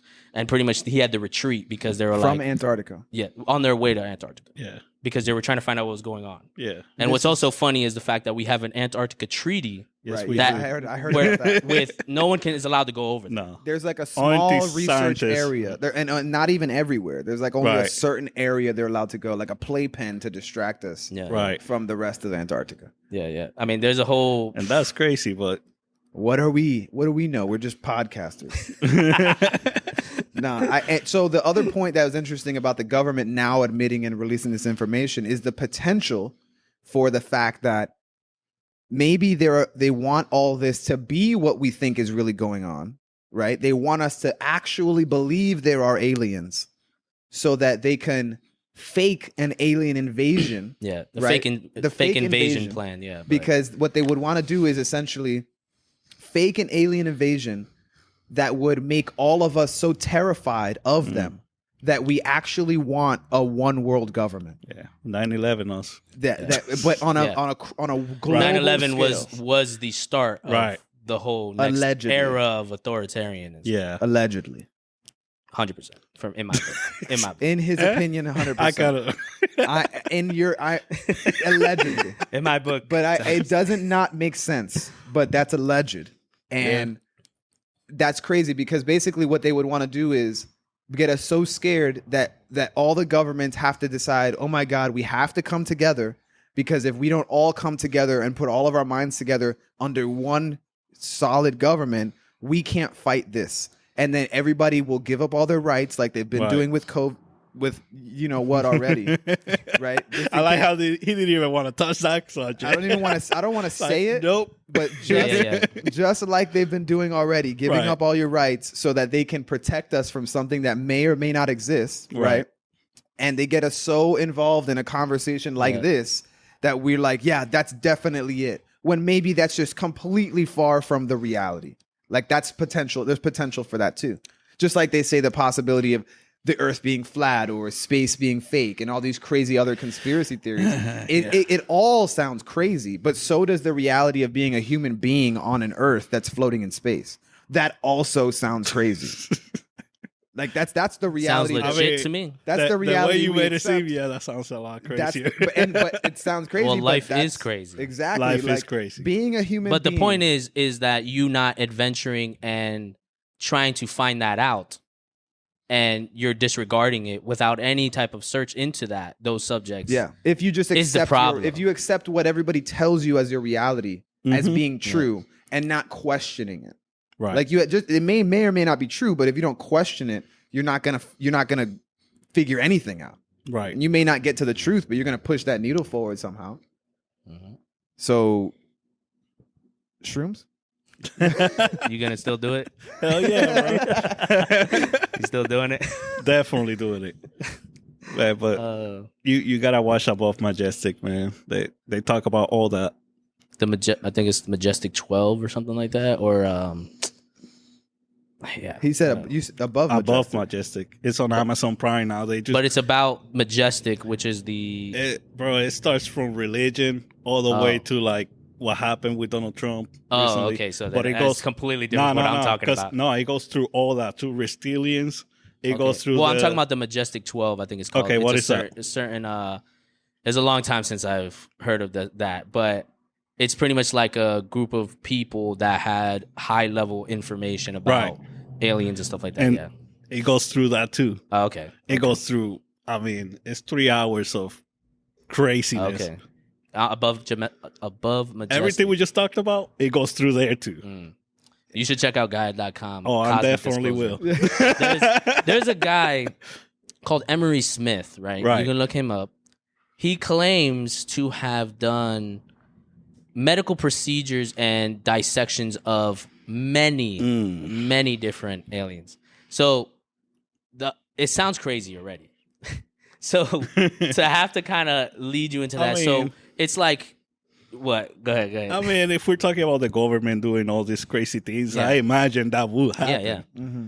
Yeah. And I also said imagine. Yeah. And what I'm talking about with what's going on underground, apparently there's multiple. Yeah, this is getting into a whole nother subject. We have to. We're this deep already. Yeah, we're deep in. But there's pretty much, from the information I have gathered, there is apparently multiple different civilizations that live underneath the earth that have not come up, that lived in past civilizations. And I'm talking about like before the different cataclysms that have happened to the earth. So like in the Mayan calendar, for instance, we're in the 5th world of this earth. Right. And these are beings that existed before that. And there's stories, traditional stories of Native Americans that talk about it. In Japan, there's stories of the Kappa, which is an aqua type of being that they used to tell the children to not be by the water because they would kidnap them. Oh, wow. Just like Luca, that new Disney movie? I don't know. I don't know what that is. More like the only thing I know is Aquaman. Have you seen Aquaman? Nah. Well, everybody's seen Aquaman. Okay, so you know those creatures that were protecting the inner earth? Right. That's pretty much where those come from. Okay. I'm going to have to watch Aquaman. That's the idea of it. I got a list of movies to watch after this. Bro. You haven't seen Spider-Man, Aquaman? You don't watch any Marvel? It's called having children. You would understand. I will expect you to watch more of that. Well, yeah, when they're old enough, they're like 3 and 1 right now. Okay, I see that. Like, I haven't watched a movie. Well, no. I guess I would have taken that as an excuse. I gotta watch this. I will. Yeah, when they can stop talking and let me watch it. No offense. Nah. So, you reminded me of something when you said, so these crazy stories, like how deep are we talking when we're talking about, you were talking about Emery Smith, first of all. Let's get back to that. Because I have other questions. Okay, so Emery Smith, and this is a guy, like they have photos of his ID when he supposedly worked. He got recruited from, I want to say the Air Force, some military branch. He got recruited because he was like top in his class, some stuff like that. And he didn't really know what he was getting into. That's usually how it happens. And then you sign disclosure agreements that you can't say anything. You don't even know what the guy next to you is, his job is, who's working next to you, working on this particular job. Yeah. Mm-hmm. So apparently he's dissected a plethora of different species, like tall grays, short grays, reptilians, different types of reptilians, insectoids, manatee type, aquafarian type. They must be from Florida. Like all these different types, these tall, like, and you see them in movies. That's the thing that's interesting to me is when you hear this information, and then these these beings that are described by these people who supposedly worked in the secret space programs and are coming out and saying stuff. These are all in movies, all of them. Right. And it makes you wonder, why is it in movies? Like, what is going on? Because, and if you getting into film, because I'm getting into the film stuff, like I want to get into documentaries, and eventually I want to create my own anime. And understanding that everything in film is completely, there's a purpose for everything. Right. So knowing that every single thing, there's a purpose in it. I mean, obviously, it could be telling just a regular random story that they created, but where are they getting these stories? Most of these stories are based off reality. That's where they're getting the stories. And even these subtle little things that they add in that aren't even part of the main storyline that tie into all these things. Why would they put something so specific in there for somebody to notice? Yeah. So back to Emery Smith. Just to finish up. Forget what you just said. Just to finish up is like, there's no to finishing. There is no finishing, but to give a summary of it is he's come out and he still communicates with some of the corporations that are part of this underground corporations that the military might protect, and they don't know because they're contracted, but they're contracted where they don't even know what they're protecting. Right. So the military is surrounding it, but it's actually a corporation that owns the base underneath, and they have no idea what's in there. So he works for these type of people. Supposedly still has connections with them. And he's a legit like doctor and like I would want to say engineer. He's actually patented stuff. Like you can look up his patents of technology. And he gets visits here and there like pretty much saying, don't do too much. Right. Don't expose too much. Like, and that's the question I ask is like, why I want full disclosure. I mean, yeah. I want full disclosure. You think he can handle it? I'm not into I don't this think whole. We could. You don't think we can handle it? Chris thinks he can handle it. I don't think. Here's the way I look at it as the people that know the information. Why can they handle it and I can't? Maybe they can't. But how much information do they know? Like I feel like everything's compartmentalized. Everybody's like, okay, you know a little bit. This guy knows a little bit. Maybe that's but somebody has to know the whole thing. Maybe there's a source. The source of the information is a part of that truth, segmenting the truth to all of these things because it knows they can't handle it, and we are just way down in the snowball effect. I can handle it. As he slams his I can handle it. Case closed. I mean, but I'm just for full disclosure. The other interesting part of it too is like when you look at all these, like you mentioned, the ancient civilizations of our past. Yeah. He said, hold on, don't open this door. Oh no, we got to. Yeah, we're here. All the ancient. There's so many different. You memorize more of this than I do, but I'm aware. I've been across it, and there's so many ancient civilizations, many that we still are uncovering now, that have all of these pieces of imagery, pieces of written history that reference all of these things, even into, I think, did I say religions? Even religions that have aspects of all this reptilian, underground, alien stuff that we're talking about. There's so many little pieces of that if you put it into all of these different ancient civilizations, history, and mythologies, it fits perfectly in there. Like, oh, this is what they were experiencing. This is what they were talking about. That's the craziest part to me, because we're not the first people uncovering this information. Right. So why has that been going so far? Now, another theory before you go, because you look like you're about to explode. He's like, I'm actually trying to contain the. I'm like, what?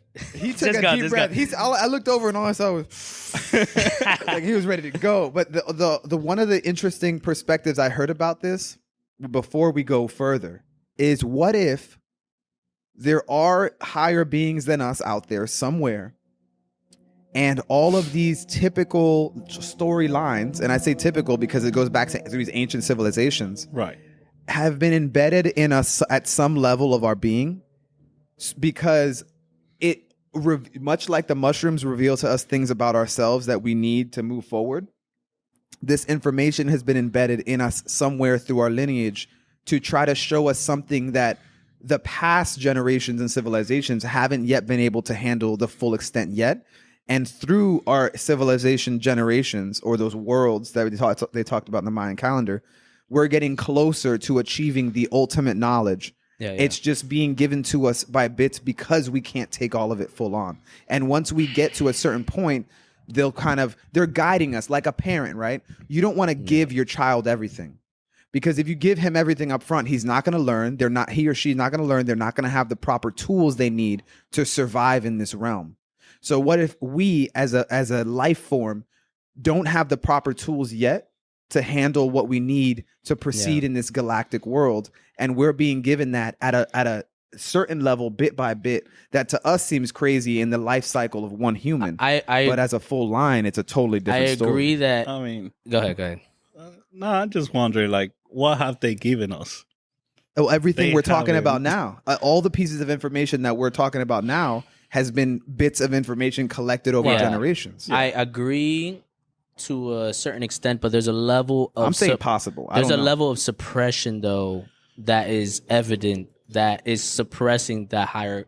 raising consciousness. But the suppression could be from us, certain people from us that aren't... Their goal is not the same as that ultimate source. So the ultimate source is doing one thing, and then you have different factions of humans. That's what I was trying to say. That are redirected.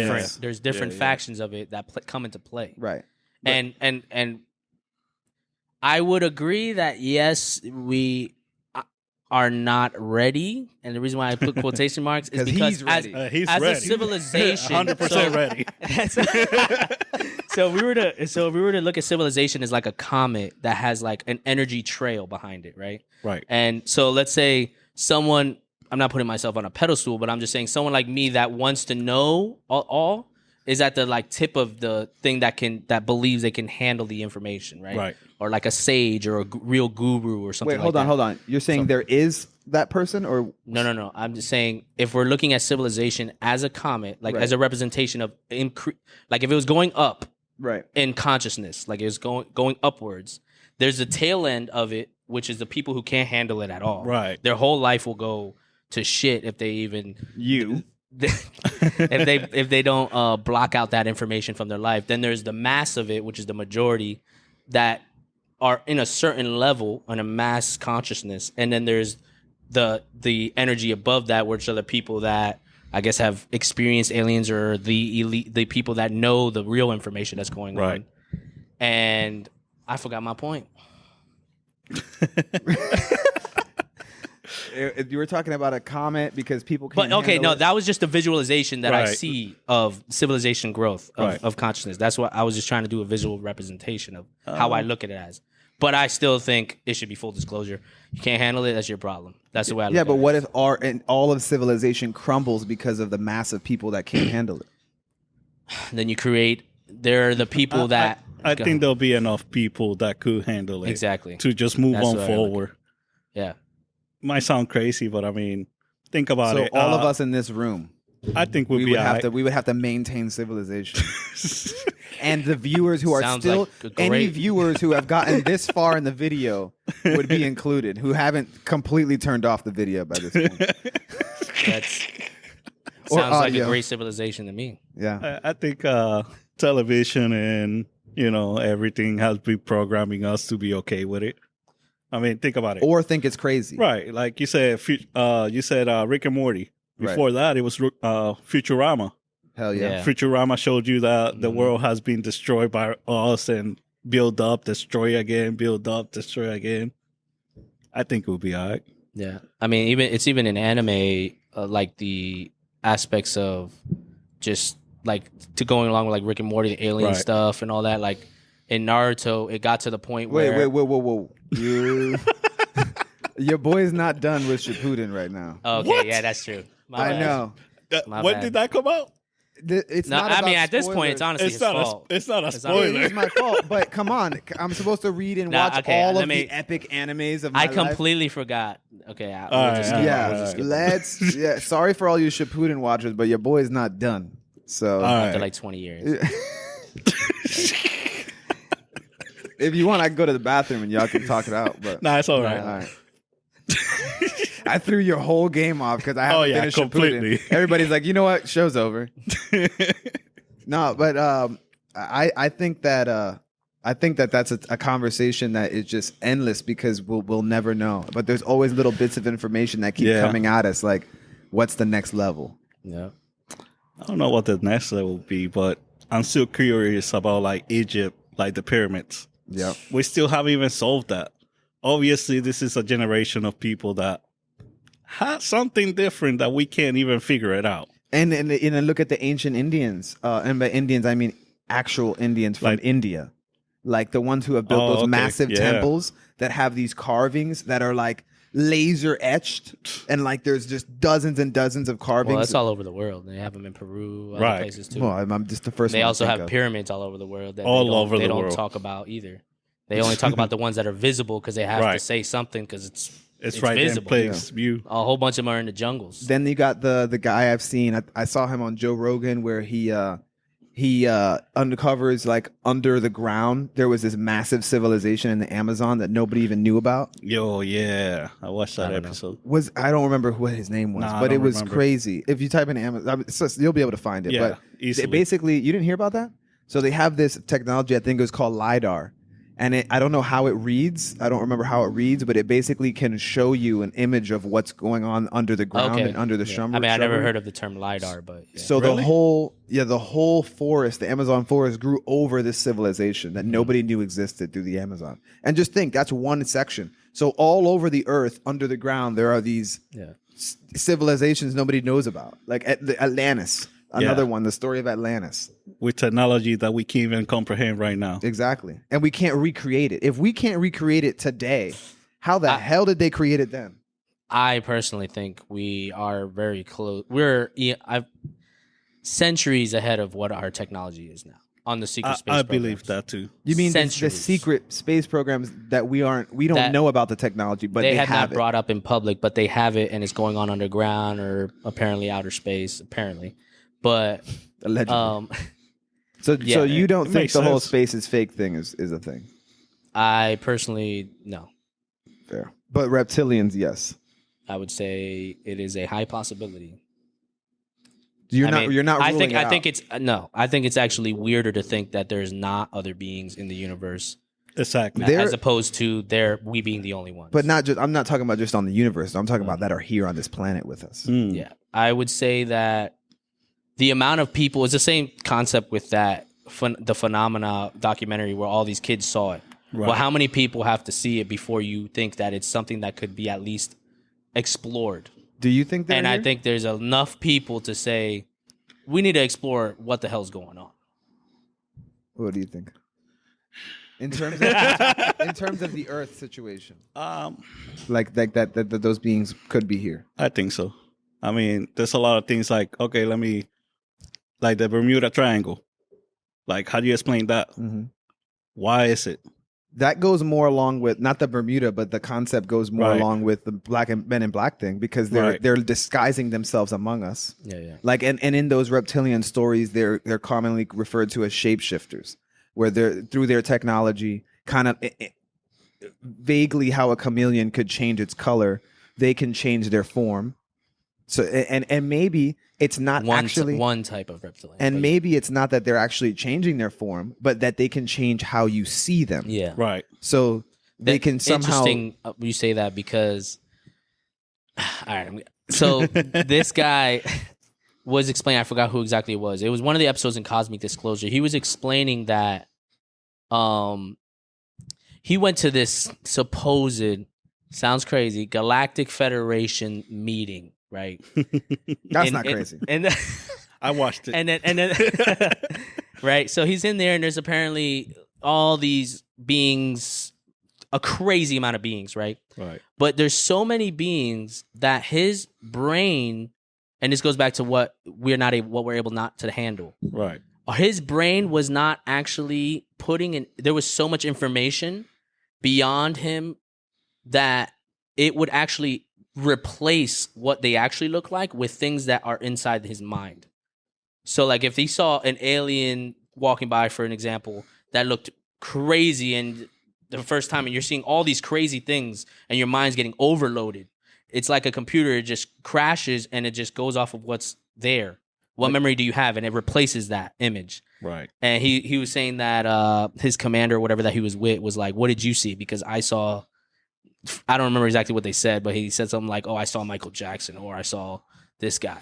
That's wild. And because it replaced it, because the mind couldn't even handle the amount of information that was going on, where it was just like, it was a shock to the system. And that's what I mean. Like, if they do tell us everything, I don't think everybody will handle it. Maybe eventually, but not. But I'm for going in. I'm down for it. Or what if they there are civilizations that have gotten everything, but their brain had rewired it because it couldn't handle it. And that's why we have all these different versions of things.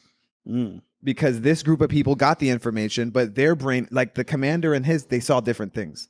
So these different civilizations were given all the truth, but their human brains rewired, and they received it as this information. I never thought about that, but yeah. And these received it as this. And I mean, that, for example, that it follows along the same path with a UFO sighting I heard about recently, that happened in not very long, but like maybe just a few years back. There were these girls in the backseat of their car with their family, and they had the glass roof on their car, and they looked up and saw this giant UFO basically over their vehicle. And nobody else is looking at it. Nobody else is seeing it. So they take their phone out, because it's a recent time. They have camera phones. They take a picture of it. But when they go back and look at the picture, there's not a giant UFO there, but like this little thing. They can't see what it is, but it's somewhat star-shaped or whatever, and it's like a little object. So they were seeing this giant UFO, but with the camera only picked up this little thing. Yeah. And that was potentially changing what they saw.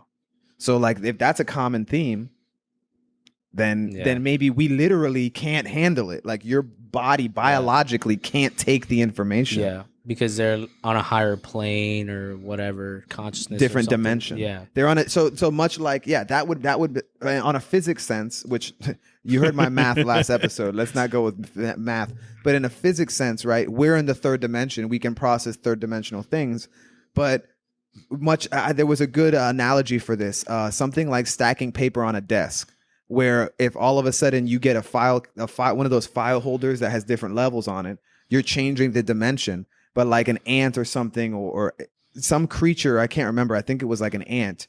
It can't perceive something beyond a certain dimension because it's beyond its physical capability. So these aliens or different level beings are trying to communicate with us, but we can't literally can't perceive it because it's beyond our physical senses. So there's something that from when you said that, it just popped in my brain. There's I wish I knew his name. He's from Peru. This guy was talking about his encounter with there's these mountains in Peru. I forgot what they were called too, but he was explaining that he supposedly was getting contact from beings, and they were preparing him for him to have an in-person encounter with them.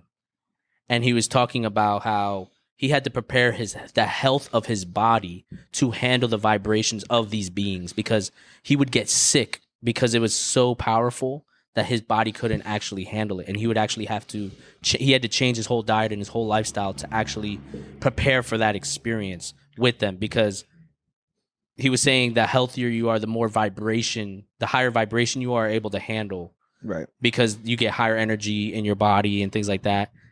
And yeah, I thought that was, And it could be some sort of like cosmic toxin that your body can't handle, because the reason I say that is there was another sighting or experience that would I think it was South American as well. He was a farmer or something, and his reported experience was that he was taken into a craft of some sort. They actually made him have sex with a female sort of being. Now we've gone too far. No. Now we have gone listen, I don't think there is too far at this point. But it's the reason they make him do this. Is the reported thing. Right. They make him have sex with this other female-ish being. Well, he could have sex with her, so it had to be a female, right? I would think. Well, that's debatable, I guess. It's 2022. 2022. But so that happened. I guess so they could have some sort of hybrid thing going on that they had purpose for. He comes back after this reported experience and has radiation poisoning that ends up killing him later on. This is like decades ago. So it just goes along with the whole concept of not being able to physically handle the presence of whatever could be there. I'm just saying what they said. No. Hands up. So the moral of the story is: are you taking shrooms? Hell yeah. I don't think that answer is changing today. No, it will never change, man. I've been thinking about this for a little while, over like 2 years now. Yeah. I just never did it, but I think it could. I think it could take your art to the next level. Personally, thank you.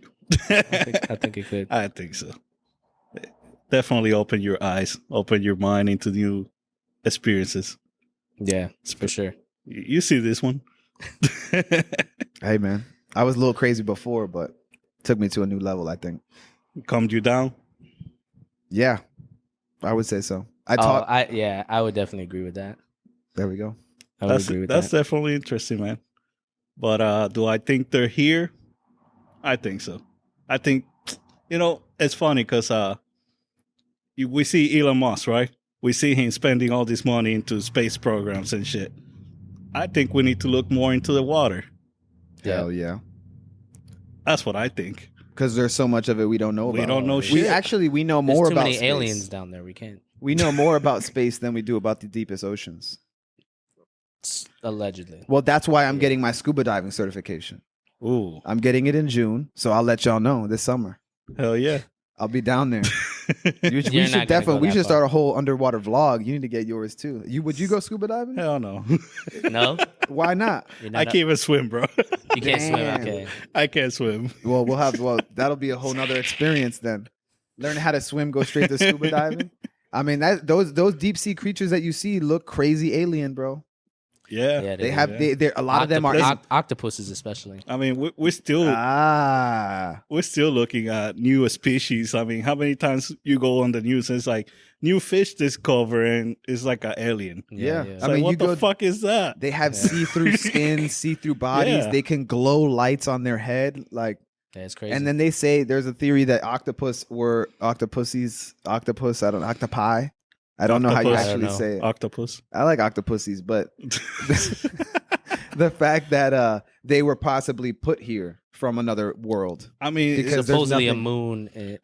Yeah, what? I'm sorry. Go ahead. Supposedly a moon from I want to say Jupiter. Don't quote me on that, but from what I've heard, supposedly they're like on a moon that's all water. That's where these octopuses come from. Like this Earth is like they just dump a bunch of species in here and try and see how they evolve, and we're like a very unique planet because of that. And supposedly these other planets aren't as nowhere near as diverse as here, and that's why we're constantly figuring out new things all the time.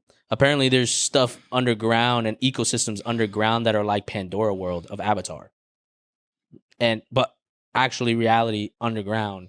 And we're talking about underground. Like, let's say there's an underground hole that's as big as California, you can't see the other side of California. So just imagine what could be in that hole if it is true that they have these things down there, these like these cavities, pockets, these like pockets, a cavity, these cavities and pockets like honeycombed in underneath there. They could be anything, and there's no need for them to come up. And they put they station bases all around these entrances. So in that way, you think the Earth is hollow, but not literally empty. Not hole, the way that they talk about hollow like Earth. a giant empty space. Yeah. But just that there are hollow pockets. Exactly. And that's maybe why we were always taught that there was a giant magma core that would just melt you away if you tried to go anywhere near there. I think they tell us whatever at this point, anything to get you away from the truth. Mm-hmm. Which you also reminded me the idea of the whole reptilians and all that. There's even the whole like Anunnaki and the tablets. I forgot, what are they called again? Emerald tablets? Not the emerald tablet. Well, maybe that. Sumerian tablets or something like that. I don't know. But it might be similar. But the concept that there are these books, and just to relate it to one specific religion, that there are these books like the Book of Enoch and all that has to do with Genesis, and when they refer to fallen angels, that all these stories in there tie into all of this, and that the potential that these fallen angels that they say are in the Bible were actually what we would view now as aliens, but they were fallen angels, and that they mixed in with giants on the earth, and that's how we have these different types of beings in the Bible that don't exist now, and that the reptilians could be a perception of these serpents and all these different ways to or ways to interpret these stories, and that these brothers in it's the Book of Enoch that talks about those brothers. I don't remember the details, but if you do the research, you're talking about the Sumerian. Do the research. I sound like Eddie Bravo. The Sumerian story. Yeah. But okay, there are these two brothers, and one is on the good side, one is on the evil side, and that has to do with why there's so many of the bad reptilians trying to bring basically that their goal is to keep our vibrations low, because in some way they feed off of our energy, and that our goal as a being on this earth or in this realm is to elevate our vibrations so that we can tolerate the next level. When we move on to the next dimensional level, we have to have our vibrations higher at a certain level, which would be good vibes, right? So that you can take and understand and physically tolerate, or maybe not physically, but in those other realms, tolerate the energy and what's going on. But the negative side, or the lower vibrational beings on this planet, are trying to keep you at a lower vibrational being, because then they can live and survive off of your lower vibrations. But if you raise them to a certain level, you're going to move up into the next dimension, or, which could be perceived as rising into the heavens, right? Where everything is good and light and positive, and goes more towards the singularity, God, if you will. And that staying in a lower vibrational level where these lower life forms are trying to bring you down to could be perceived as hell, right? Staying in this realm with terror and pain and suffering, because a human life is in essence suffering, right? Which is what the idea of Jesus being crucified would be.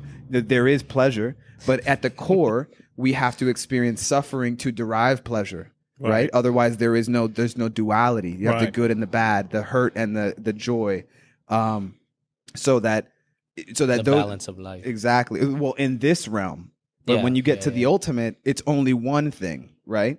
So that's the idea of those lower beings, or the idea of potential hell, because people have theorized that we live in hell now, and it's just our job to raise our awareness and vibration and level to achieve the next level, which could be perceived as a heaven, right? And just like my bad, but I just thought about this. The concept of Jesus being crucified, right? And being the most pure human being we've ever witnessed and seen in that time, yet he bore the burden of all of the pain and suffering you could ever imagine, even though he didn't do any of it. Right. And that is the burden of what it means to be a human, right? Or a man, right? Man or woman, but a human. Because the more you learn and the more you understand and raise your vibrations, the more you understand how unnecessarily bad there is, how much negativity there is in the world that is unnecessary. But no matter how bad things could seem, that you have to be the best possible version of yourself and love anybody and everybody ultimately, no matter what they do to you.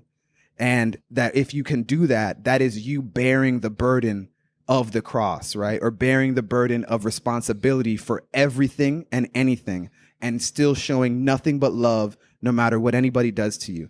That's what we would consider like some of the ultimate characteristics. And that the stories of Jesus or referring to the Bible specifically of being the best person is what our goal is on this earth in this physical realm, is to be that, to carry that burden no matter what, and continue showing unconditional love and finding the kingdom of God or the heavens within you, because that's where they are. We are all of that, and that we have to look within us to find that. And that's just the whole story of the Bible, or the message it's trying to give you. At least my interpretation, and very similar to all the other religions. So was that your tryout to be a preacher at somewhere? Did it work? I feel high. If you feel high off the conversation, I think we're doing a damn good job. But did that make? Were you tracking me on that? Yeah. Like when the stuff that we're talking about actually led me more to look into that. It was very extensive, but yeah, it was, and it was trying to like cliff note it, like make it kind of short, even though it wasn't, because the stuff that we're talking about, all of that ties in, and actually learning more about the alien stuff pushed me more to look into the religious stuff to see how it tied in and what the relevance was, along with people like Jordan Peterson and Sadhguru, and the messages that they're all giving and how all of it ties together. Okay. And like why the Bible would be the type of literature that it is across the world to so many people and so important and so historic, and why it would be given in the form that it's given, right? Because it's, even if you don't take it, even if you don't perceive it the way I'm perceiving it, you can take parts of it to still be as good of a person as you can be in whatever way you can take on. Just like a person might not be able to take shrooms and get that level of experience, the goal is to get something from it to push you more in that direction and not lower in the vibrational realm. Right. Because we don't want you to be down there and be consumed by anything negative or with negative energy. But if you do, you're going to remain there and you're never going to rise to the next level. So which religion does it attract you more to? Because the alien conversation brings you to a lot of religions. I'm not personally attracted to any religions. Right. I refer to the Bible and Christianity, one, because it's in our culture more popular. Yes. And based on how my culture and how I grew up, and I think a lot of us, it's the one that's more easily comes to mind, and it's easier to relate to the ideas and the message. Right. Because in our culture or section of the world, it's just the predominant one. Yes. I think that the same message and the same content comes from most other major religions. Yes. I just think that it's easier for us to perceive it through the eyes of the Bible, because I mean, our country was even founded on more of those messages, even though, you know, like I said, I'm not attracted to any one, but I think it's the easiest one to digest. I could understand that. yeah, that was a lot. I got in my bag there for a minute. That was a lot. But that actually put me in like a minor early midlife crisis last year. Like that, and I could go way more. I'm also, when I research and go into things, I'm not doing it to memorize to teach somebody. Like okay. I'm consuming it for myself and my own personal growth. And I hope to remember a lot of it. I remember what I get from it. But like when I'm talking about it to you guys now, yeah. I'm trying to relay the information how I got it. But like I'm not literally remembering facts and things. So there's maybe bits and pieces that aren't necessarily like exactly how it was written. But that's kind of my cliff notes. You know, if I have to write a book report, like this is how I'm trying to like hurry up last minute on the spot writing the book report. But if I were to go home and like really try to connect the dots for you and explain it, I could. I'm not trying to do that. You know what I mean? I'd rather just have a conversation like this. But last summer I did this, and the more it got me into this information, and the more I started to get just boom, like mind blown when the connection started happening. Right. I kind of went into like a mode of being almost scared. Like, you know, that relates to the term, it'll put the fear of God in you. Right? There's a reason God is supposed to be a good thing, right? Or beyond good or bad, because it's the singularity, the ultimate, the one. But the further you get into it and you start making those real connections, it puts the fear of God in you because you're not able to perceive these concepts. It starts to scare you for a minute because it kind of makes you sit up, you know, like, oh shit, what am I doing? Like, am I doing what I'm supposed to be doing here? And then it starts relating to the idea of reincarnation with I think it's Buddhism that talks about reincarnation, this and that. And then that ties into the next dimensions because, you know, your life force, your soul, your being that comes to this earth as a person to be what you are, comes here for a reason, to learn a lesson, right? And if you don't learn that lesson within this life, you come back to the same place until you learn the lesson. And that's the idea of reincarnation. So it's like, shit, I don't want to redo this level. I don't want to hit game over and with no memory card and have to start over. So am I doing what I'm supposed to be doing to learn so that I can hit the next level so I can elevate? And that's the fear. For me, that was the fear of God. Like, am I doing what that's it. Am I doing what I'm supposed to be doing? And am I going to have to redo this level? Because that scared the shit out of me. So that kind of put me in that little like fear crisis mode. And then I don't think of it as, am I doing what am I supposed to be doing? Because I look at it as you create your own purpose.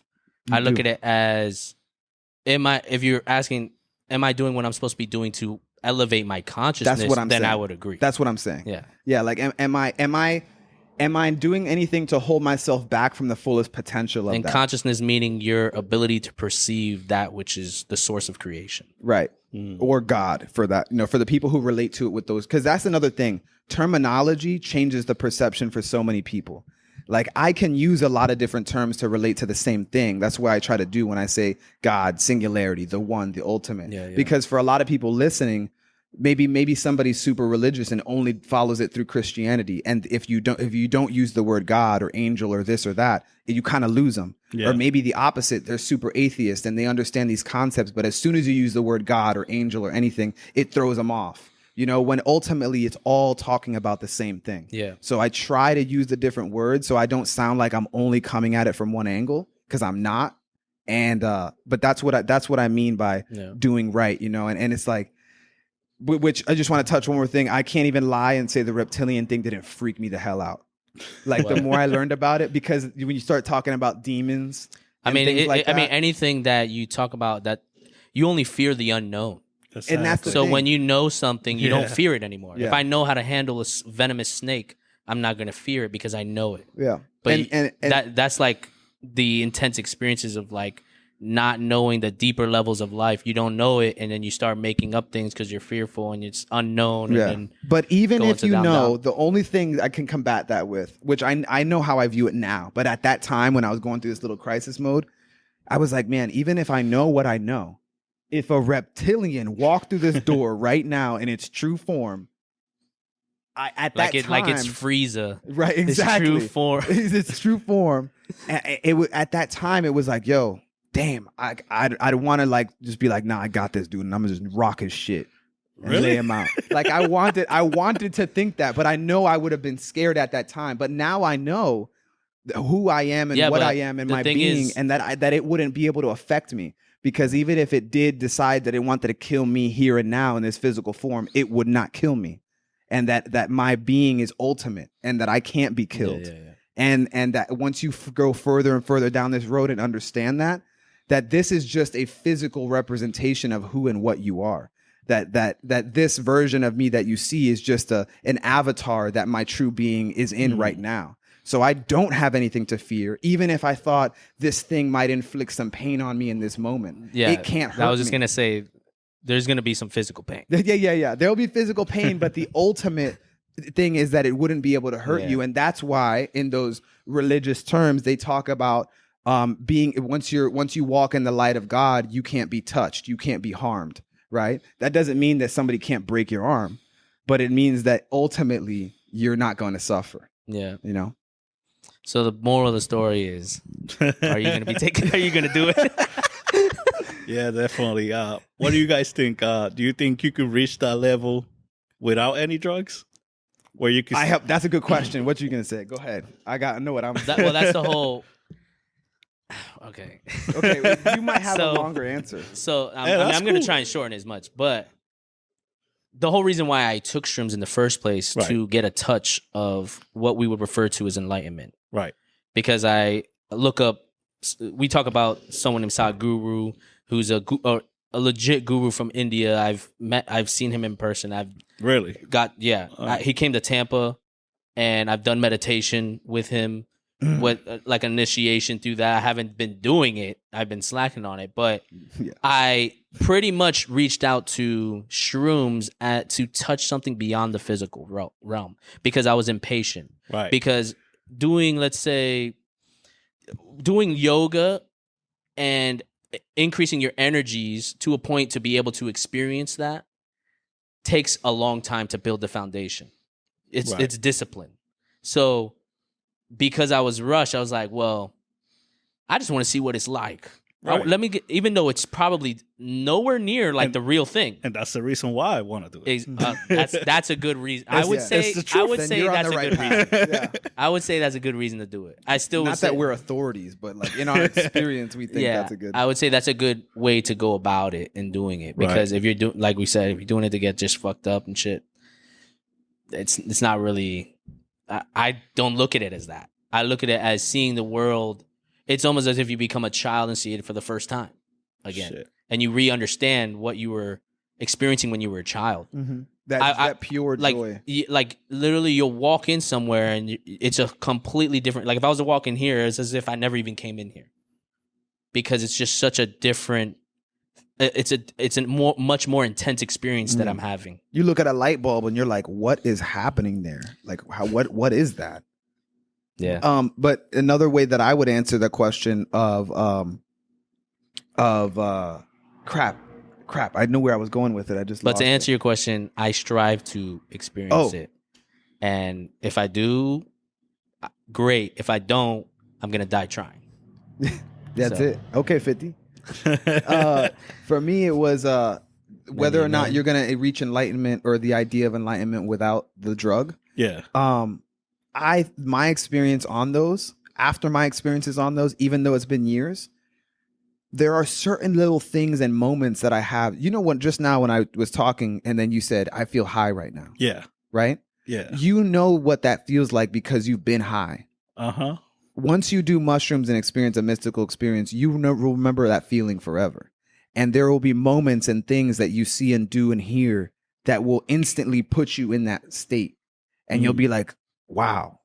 Like you can kind of, I think enlightenment is being able to reach that state or the true form of that state at any time willingly under control. Right. And right now I don't have the ability to do that, but there are moments and sensory things and times where I can put myself in that state. Right. But I can't control how long I'm there or what takes me out of it or anything like that. But I think that the people who have ultimately mastered that can fully control that at their will. And that they're constantly in that state and they choose to come out when necessary. They're not always out and choose to go in. They're always in and choose when to come out. And I think that's my goal. But just experiencing, like you said, that idea of a taste or what we perceive as that has helped me reorient myself and kind of hit that recenter button on the maps when you're navigating. And kind of like anytime I feel like I've rerouted, I recenter and I'm back. Like this is what I'm working towards. You know, even though there are plenty of temptations and things and moments that make you go back to that lower level, you know, because we always relapse like a drug. Do you have a story to tell? In that way, you kind of always relapse. You know, you try to quit something, you try to elevate yourself, and something somehow pulls you down a little bit and lowers your vibrations for a limited time until you hit that recenter button and you're like, bro, what are you doing? Like you were on the right path. Like go back that way. And I think that's the most crucial thing for me. Just making sure that you're able to recenter yourself and not be redirected for too long to where you're going backwards, you know? Because if you're not getting better, you're getting worse. You're never staying in the same place. It's either you're going the right direction or the wrong direction. The only thing I would say is the right direction is the direction that you choose consciously. Yeah, just like you put the there is no real right direction. You put the destination into your Google Maps app. That's it. Yeah, I like that analogy. I had to say it direct. But yeah, so that if that answers your question, that's what I want to do. No, definitely. And that's the idea of yoga, by the way. Right. Like it's the real thing. Right. I mean, I had so many conversations, man. I had this conversation where they're like, "Oh, I had this out of body experience and I never went back." It's like, man, if I experience that, I think that'll go right back. Like, oh, you mean voluntarily? yeah, like, wouldn't you want to know what it's like to be like that? If that was possible? I would, but who knows? Hold on. Out of body experience. He's saying if he experienced an out of body experience, he would be able to just go right back into it. Yeah, like I was having a conversation. Somebody told me they were doing yoga and they had that experience for the first time and they just never went back. It freaked them out. Like me, myself. So somebody's told you that? Yeah. I had a lot of crazy conversations. Bro, this is a barbershop. This is, it's crazy because this is the reason why I wear this ring. So according to Sadhguru, I want to hear this again. I'll be right back. Hold on. You wear you're supposed to wear copper specifically, but also metal. It grounds your body and your energy, right? So he gives if you're under his spiritual practice, you would have to. He gives everyone one of these rings. Usually it's copper. I have a silver one, but you wear it on this finger because the energies of your body, the 7 chakra points that you hear about, there are 72,000 what they call nadi pathways that the junction point between those in your body is the chakra points that they speak about. And there's 108 paths and other junction points, which is what they talk about in Buddhism, the 108 paths of enlightenment and stuff like this. All those pathways supposedly go through the marriage finger. This is why the marriage finger is the marriage finger. And in spiritual practice, you wear this ring because when you do yoga, you can unconsciously leave your body once you reach a certain level of it. But you didn't mean to do it. Right. And this grounds you so you don't do it by accident. So until you're able to do it consciously on your own, then you can do it. And that's why I wear this ring. I mean, like I told you, I haven't been really doing it like I should. I've done it, but it's not really something you just do once. It's something that you are constantly working towards to realign your energies to be able to experience that. And I feel like I'm not even any close to that. So that's interesting that you heard somebody say that. Oh, bro. Be safe, guys. Yeah, I had a lot of crazy conversations, man. I think it will freak me out. Yeah. Definitely. At first. Yeah. Oh, for sure. Yeah. For sure. Because you hear stories too about out of body experiences and even seeing like horror movies and stuff. Yeah. Like they talk about it like in The Conjuring. Have you seen The Conjuring? Yeah. That's real stuff. That's a real side to it. That's one side to it. But then if you stay on the higher energetic levels, apparently those type of negative beings cannot affect you. So because you're on a plane that they're not able to operate in. So you're in a certain energy field. This is why like people asking for Jesus and stuff like that, it's the word itself is a mantra of energy that creates a mantra of higher energy, and people that may have experienced something negative, they use that, and it might not be exactly what people might perceive as Christianity and things like that, but it has a mantra and energy behind it when they do that to dispel any negative entities. Yeah. Because it has energy behind the word. Yes. So, yeah. Hey, that ties in with what I was saying, so it works for me. Yeah. But, yeah, man, it's a crazy world out here. Yeah. I mean, it's interesting. It's an adventure. Definitely interesting. So you're gonna do shrooms? Oh yeah, definitely. I mean, why not? I'm looking forward to see some of your art, man. Honestly, After. Oh yeah, that would be interesting. Well, even now too. I haven't really, seen it, but now and then after too. See, and then want to hear like what, if anything, has changed in you. Yeah, right. Oh, go ahead. No, go ahead. No, you go. Right now, I just, man, I'm trying to get more closer to like my roots. Things like that. That's what I'm trying to paint. Yeah, definitely. I'm going to always paint cartoons and shit like that. That's my passion.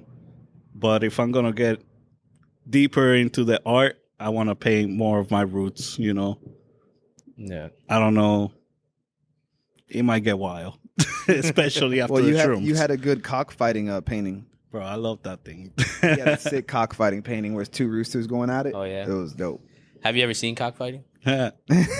My dad wrote a book about it. Oh, yeah? Literally. Seriously. For real? Yeah. What's the book called? Un gallero castador. It's in Spanish. I can't pronounce it. Oh, okay. There's no English one? He grew up around it. Like Yeah, that's all I did growing up. I saw it because I went to the Philippines twice, and they have that. They have like arenas, and they're all gambling. Yeah. And I was like, this is crazy. And I'm like 9, 11 years old. Like, what is going on? Yeah. I didn't know you've seen it before. Yeah, I've seen it extensively. I've never I used to seen go there it. all the Never time. seen it? Oof. It's crazy. Man, experiencing that. Listen, bro, I know it has a... That's also the reason why I got rid of it, the painting, because I did get a lot of negative comments, you know. Here in America, Oh, I didn't know that. Oh, bro.